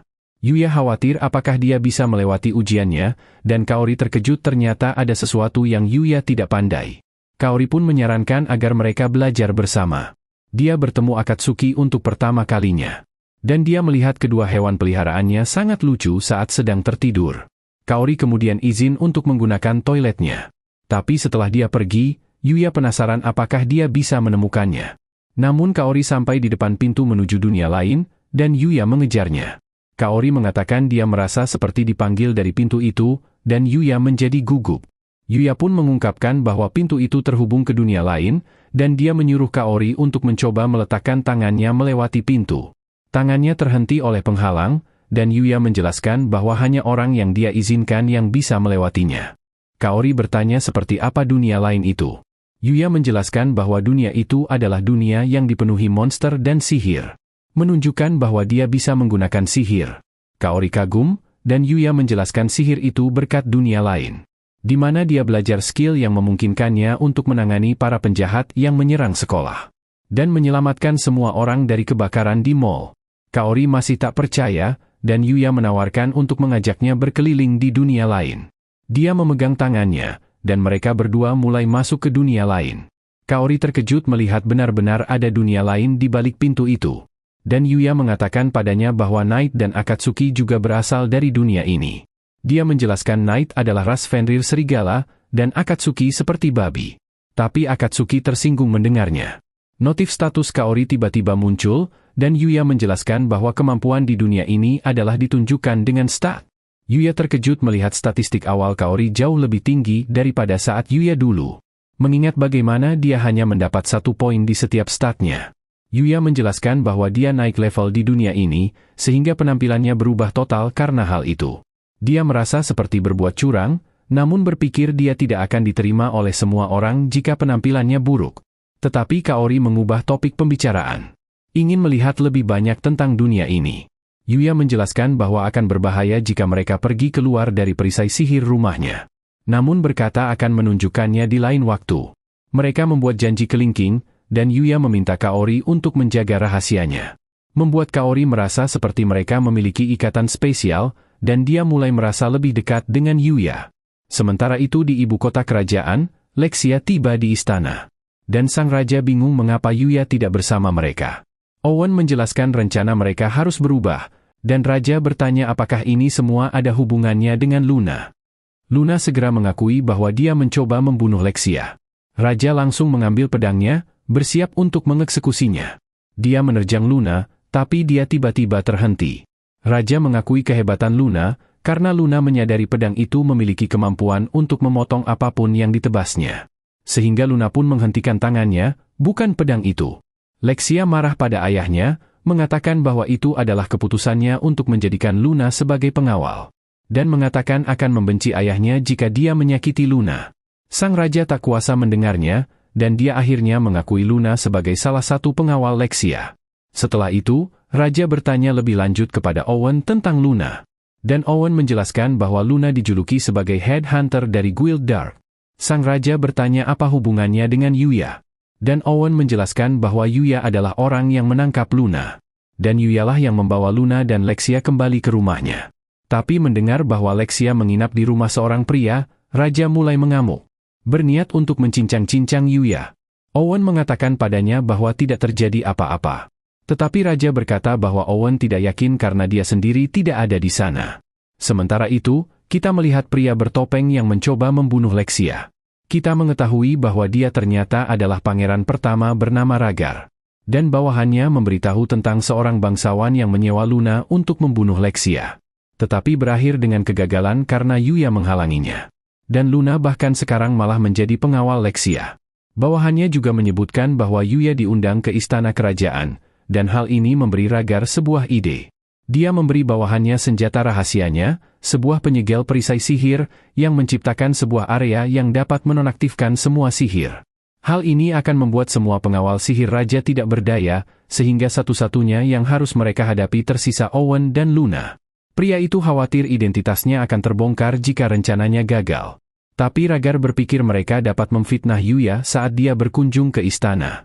Terlihat Yuya mendapat hari libur tambahan setelah pertandingan di akademi. Dia pun bersiap untuk mengunjungi ibu kota kerajaan. Dia juga farming, mengalahkan seekor monster domba. Yang menjatuhkan beberapa item, termasuk item perlengkapan tidur langka, yang secara ajaib memberikan kenyamanan terbaik. Yuya menuju ke kota terdekat, dan dia terkejut melihat manusia rubah di dunia ini. Dia menuju ke sebuah guild, ingin melakukan jual beli, karena dia tidak punya uang sepeser pun. Guild Master merasa nama Yuya cukup aneh, dan tidak tahu dari mana Yuya berasal. Yuya menjelaskan dia hanya berasal dari sebuah pulau kecil, dan Guild Master berpikir Yuya pasti seorang bangsawan dilihat dari penampilannya. Yuya bersumpah dia hanya orang biasa, tetapi sang master sulit mempercayainya. Dia bertanya apa yang ingin Yuya jual, dan menjadi takjub saat melihat kotak inventory item milik Yuya. Yuya mengeluarkan beberapa botol bumbu bubuk, dan Guild Master tertakjub melihat kacanya. Dia memeriksa bumbu tersebut, dan menemukan bahwa itu adalah bumbu dengan kualitas tertinggi yang pernah dia lihat. Tapi Yuya berpikir itu hanya bumbu biasa yang dia beli dari Indomaret. Guild Master pun menawarkan ingin membeli semuanya dengan harga 100 koin emas. Yuya bertanya apakah itu tidak terlalu banyak, mengaku dia tidak tahu nilai mata uang di kerajaan itu. Guild Master menjelaskan bahwa sebuah keluarga, rata-rata bisa memenuhi kehidupannya dengan 5 koin emas selama setahun. Jadi dengan 100 emas akan cukup untuk menghidupi satu keluarga selama 20 tahun. Guild Master juga memberi Yuya kartu guild yang bisa digunakan sebagai identitas seseorang. Dan Yuya bertanya tentang cara menuju ke ibu kota kerajaan. Guildmaster menjelaskan ada kereta kuda yang bisa langsung menuju ke ibu kota kerajaan. Saat sesampainya di sana, Yuya terkesima dengan banyaknya penduduk di sana. Akatsuki menunjuk ke arah istana, dan Yuya mulai khawatir. Berpikir dia tidak cocok sebagai tamu kerajaan. Dia menuju ke istana, dan disambut oleh Owen. Owen memberitahu bahwa mereka akan langsung menemui sang raja. Yuya panik, berpikir dia belum siap. Tetapi Owen mengatakan kepadanya untuk tidak khawatir, karena ini hanya pertemuan biasa. Terlihat Lexia dan Luna sudah menunggu di dalam, dan Yuya memberi penghormatan kepada raja. Raja langsung membahas tentang bagaimana Lexia melamarnya. Dia mulai kehilangan kewarasannya, mengira Yuya yang menggoda putrinya. Tetapi Owen berhasil menenangkannya. Raja kecewa karena Yuya tidak datang membawa hadiah apapun untuk Lexia. Yuya pun dengan cepat mengambil item perlengkapan tidur yang didapatnya dari domba. Lexia merasa tersanjung melihatnya, tapi hal itu malah membuat raja marah. Mengira Yuya mencoba untuk merayu putrinya tepat di hadapannya. Owen mencoba menghentikan raja, mengatakan Yuya tidak mengetahui adat istiadat mereka. Yuya bingung apa yang sedang terjadi. Lexia menjelaskan bahwa jika memberikan perlengkapan tidur sebagai hadiah, itu artinya ingin menikahi orang tersebut. Menjadi simbol sebagai tempat tidur bersama mereka. Yuya menyadari bahwa dia telah mengacau, dan raja bersiap untuk menebasnya. Tetapi mereka tiba-tiba diserang oleh belasan asasin. Raja memerintahkan pengawalnya untuk menembak. Tetapi salah satu asasin mengaktifkan penyegel sihir, sehingga menghentikan anak panahnya. Asasin itu menyerang, tetapi Yuya menghajar mereka. Dan bersama dengan Knight, dia dengan mudah menumbangkan mereka semua. Lexia memeluk dan memujinya. Tapi Luna cemburu dan mencoba menarik Lexia menjauh, sementara sang raja melototi Yuya. Owen menemukan sebuah lambang pada salah satu asasin. Dan mereka menyadari bahwa Pangeran Ragarlah dalang di balik serangan ini. Berita tentang serangan mulai tersebar di antara para pengawal, dan nampaknya sang raja telah mengisolasi dirinya di kamar. Yuya berpikir apa yang harus dia lakukan. Dan kita melihat Owen meminta bantuan Yuya untuk menjaga Lexia. Yuya pun pergi mencari Lexia, namun ragu-ragu untuk masuk ke kamarnya. Tapi Lexia tiba-tiba keluar, dan ingin agar mereka berdua berkeliling kota karena ini pertama kalinya Yuya ke sini. Luna mengingatkan tentang situasinya, tetapi Lexia beralasan jika saudaranya mengirim asasin lagi, maka sama saja dia membeberkan lokasinya sendiri. Luna setuju dengan perkataan Lexia, namun dia tahu Lexia sebenarnya hanya ingin jalan-jalan. Luna mengatakan bahwa Lexia sebaiknya tinggal di kastil, sementara dia yang akan mengajak Yuya berkeliling kota. Tetapi Lexia menolak, tidak ingin membiarkan mereka jalan berduaan. Owen mengajukan dirinya yang mengantar Yuya berkeliling, sementara mereka berdua bisa tinggal di kastil. Tetapi kedua gadis itu menolak idenya. Pada akhirnya, mereka bertiga pergi, sementara Owen hanya bisa melihatnya dari kejauhan. Lexia ingin menunjukkan toko perhiasan kepada Yuya, tetapi Luna mempunyai saran lain. Kedua gadis itu pun memperebutkan Yuya. Mereka membuat keributan, dan orang-orang di sekitar mulai memperhatikan mereka. Mengira Yuya pasti seorang bangsawan, yang memiliki dua istri cantik bersamanya. Mereka melihat sekeliling kota, dan tampaknya Yuya tertarik dengan guild petualang. Dia menceritakan bahwa dia sebelumnya mendaftar di guild pedagang saat dalam perjalanan menuju kota kerajaan. Luna menyarankan Yuya untuk mendaftar ke guild petualang juga, karena Yuya sering berburu monster. Mengatakan hal itu akan membantu Yuya lebih mudah untuk memperdagangkan item-item monster. Dan dia bisa menghasilkan uang dengan menyelesaikan misi. Luna memutuskan untuk mendaftar juga, ingin melakukan petualangan bersama Yuya. Lexia cemburu, tetapi Luna menyarankan Lexia untuk mendaftar juga. Lexia mengeluh melihat mereka berdua, tapi Luna mengatakan untuk tidak perlu khawatir, karena Yuya pasti akan sibuk untuk menjalankan misinya. Mereka bertemu dengan petugas bernama Amelia, yang memberikan formulir pendaftarannya. Yuya mulai mengisinya, tetapi ada sebuah pertanyaan yang menanyakan tentang sihir apa yang bisa Yuya gunakan. Dia mengingat perkataan Sang Sage yang mengatakan kepadanya bahwa pengetahuan tentang sihir di dunia ini masih belum tinggi. Sehingga dia pun memutuskan untuk tidak mengatakan bahwa dia bisa menggunakan semua jenis sihir, dan juga sihir teleportasi. Dia pun hanya menuliskan angin, api, dan air. Pertanyaan selanjutnya adalah tentang kekuatan sihir. Dan Amelia menjelaskan bahwa mereka menggunakan sebuah bola kristal untuk mengukur energi magic seseorang. Yuya bingung mengapa mereka tidak melihat notifikasi statusnya saja. Tetapi Amelia menjelaskan bahwa sebagian besar petualang merahasiakan statistik mereka. Jadi hal ini bertujuan untuk memastikan tidak ada yang berbohong. Luna mengukur energinya, membuat bola kristal itu bersinar berwarna kuning. Dia berkata bahwa dia memang tidak pandai dalam hal sihir. Yuya kemudian mengukur energinya, namun semua orang terkejut ketika bola kristal itu pecah. Yuya meminta maaf, bertanya apakah dia harus menggantinya. Tetapi Amelia mengatakan tidak apa-apa. Amelia kemudian melihat formulirnya, dan dia terkejut saat membaca bahwa Yuya bisa menggunakan 3 jenis sihir yang berbeda. Yuya bertanya apakah ada masalah. Amelia menjelaskan bahwa orang yang bisa menggunakan 3 jenis sihir berbeda hanya ada di cerita dongeng saja. Lexia menganggapnya menakjubkan, dan Yuya merasa lega dia tidak menuliskan semua sihir lainnya yang bisa dia gunakan. Amelia memasukkan formulir mereka ke dalam mesin, dan mesin itu pun menghasilkan kartu guild mereka. Amelia menjelaskan bahwa sebagai petualang baru, mereka memulainya dari peringkat F. Yuya bertanya apakah ada persyaratan untuk menyelesaikan misi. Tetapi Amelia memberitahu mereka bahwa mereka bebas untuk menjalankan misinya sesuai dengan kecepatan mereka sendiri. Tetapi dia memperingatkan mereka saat misi mengumpulkan item, mereka harus berhati-hati agar tidak memanen tanaman secara berlebihan, agar tanamannya bisa tumbuh kembali. Mereka kemudian memeriksa papan misi, bingung apa yang harus mereka lakukan terlebih dulu. Tetapi Yuya tiba-tiba didatangi oleh seorang wanita bernama Glenda. Dia berkata ingin bekerja sama setelah melihat Yuya menghancurkan kristal pengukur itu. Tetapi Kaori dan Luna mencoba menarik Glenda menjauh, sambil mengatakan dia terlalu banyak minum alkohol. Wanita itu pergi, tetapi dia berharap bisa bertemu dengan Yuya lagi. Lexia mempertimbangkan lagi untuk bergabung dengan guild. Berpikir dia harus melindungi Yuya dari wanita lain. Tetapi Luna menyuruhnya untuk memikirkan Owen, yang kesulitan menjaganya. Mereka pun pergi ke sebuah ladang, dan tugas pertama mereka adalah mengumpulkan beberapa tanaman herbal. Yuya terkejut melihat skill analisanya yang kini bisa memberitahukannya tata cara untuk memanen tanaman. Luna kesulitan, berusaha untuk tidak merusak akarnya. Dan Lexia senang bisa kabur dari istana.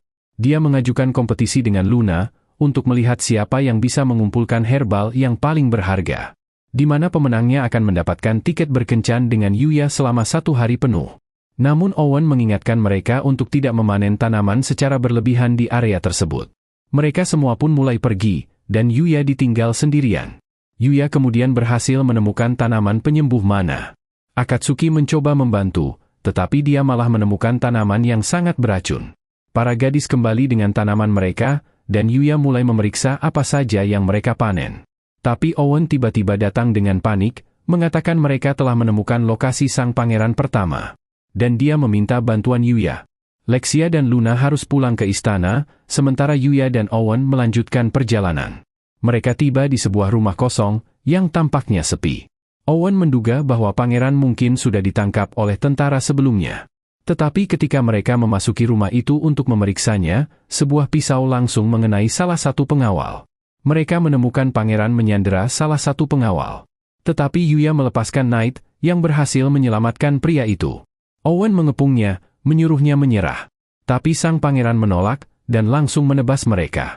Dia tiba-tiba mengancam akan mengakhiri hidupnya sendiri, karena merasa dirinya tidak berharga.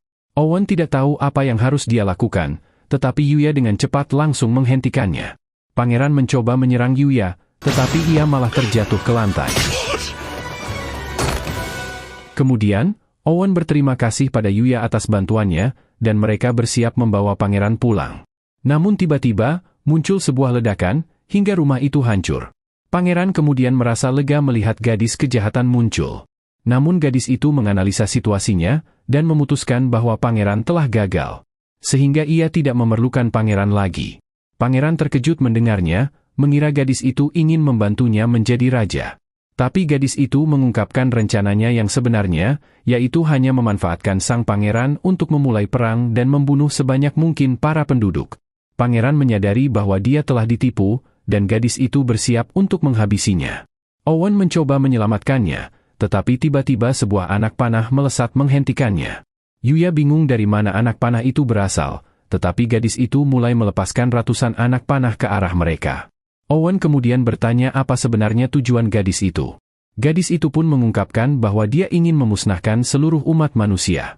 Para ksatria berjuang bertahan dari anak panah, dan tampaknya gadis itu juga memiliki kemampuan untuk memprediksi pergerakan mereka. Gadis itu bersiap menghabisi mereka, namun Yuya menggunakan sihirnya untuk menghempaskan semua anak panahnya. Owen berterima kasih pada Yuya karena telah menyelamatkan mereka. Dan gadis itu menyadari bahwa inilah Yuya yang sedang diacari. Dia ingin melawan Yuya, tapi menyadari dia sudah menggunakan terlalu banyak kekuatannya. Dia pun memutuskan untuk mundur sementara waktu. Sang pangeran berhasil ditangkap, dan Yuya penasaran tentang identitas gadis itu. Kemudian, Rhaegar dibawa ke hadapan sang raja. Para pengawal melepas topeng dan pakaiannya, memperlihatkan tubuhnya yang penuh dengan bekas luka.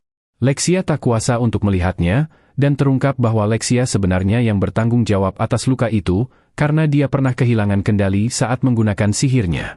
Rhaegar akhirnya menjadi gila setelah dihujani dengan energi magic Lexia yang sangat kuat.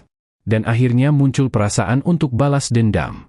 Dan satu-satunya cara untuk menahan keinginan tersebut adalah dengan semakin melukai tubuhnya sendiri. Dia menyalahkan raja karena tidak membantunya. Dan bahkan mengisolasinya dari masyarakat, karena dia tidak lagi layak untuk menjadi pangeran pertama.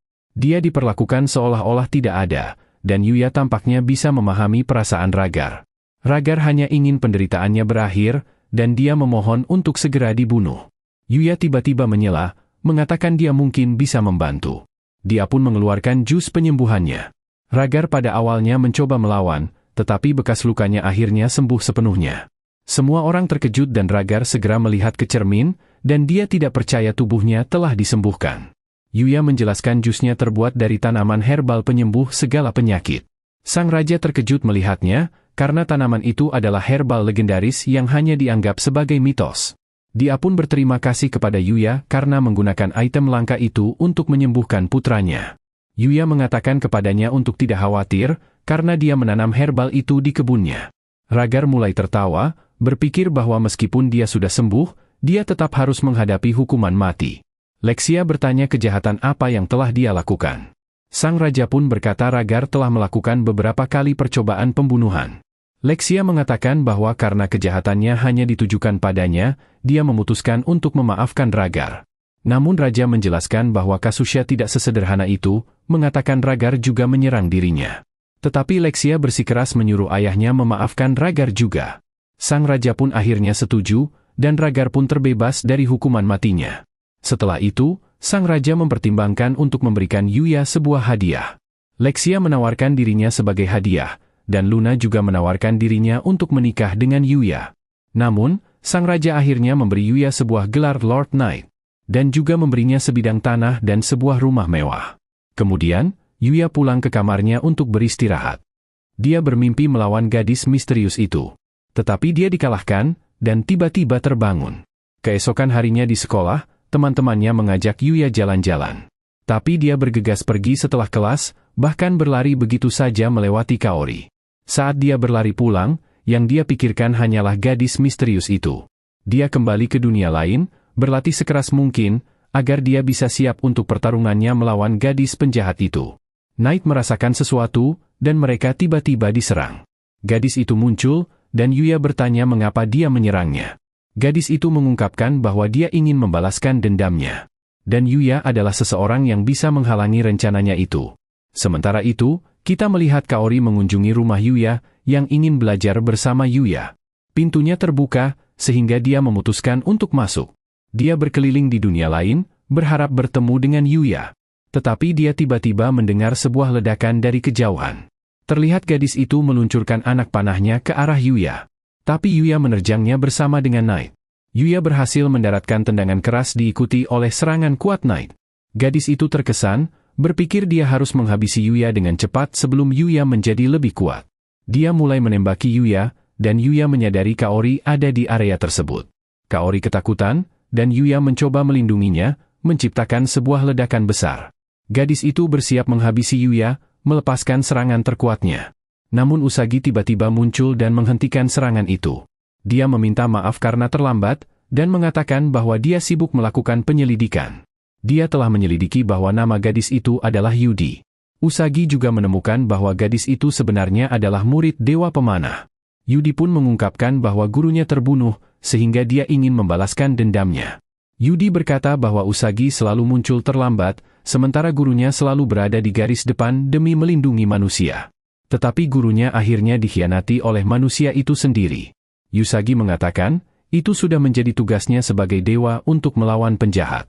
Dan mengatakan bahwa Yudi melanggar perjanjian dewa karena menggunakan skill dewa untuk melakukan kerusakan. Yudi berdalih bahwa dia hanya mewarisi skill dewa dari gurunya.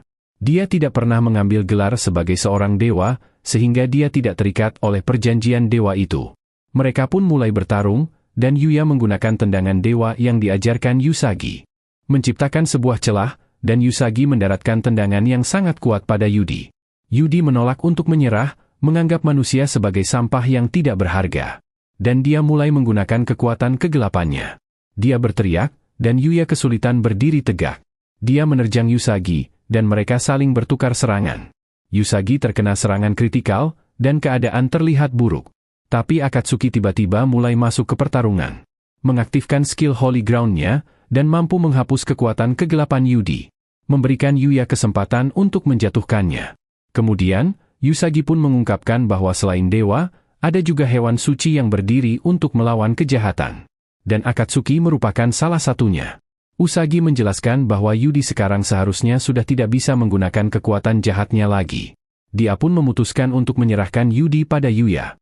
Kaori kemudian berlari mendekat, namun tiba-tiba muncul seekor monster di belakangnya. Yuya dengan cepat menghabisinya dengan satu serangan, membuat Kaori terkejut. Yuya pun menjelaskan seperti inilah kehidupannya di dunia ini. Yuya bertanya apakah Kaori takut melihatnya membunuh di hadapannya. Dia juga mengaku naik level di dunia ini, berpikir dirinya adalah seorang penipu. Dan sadar Kaori tidak akan menyukainya jika penampilannya tidak seperti ini. Namun Kaori berkata itu tidak benar.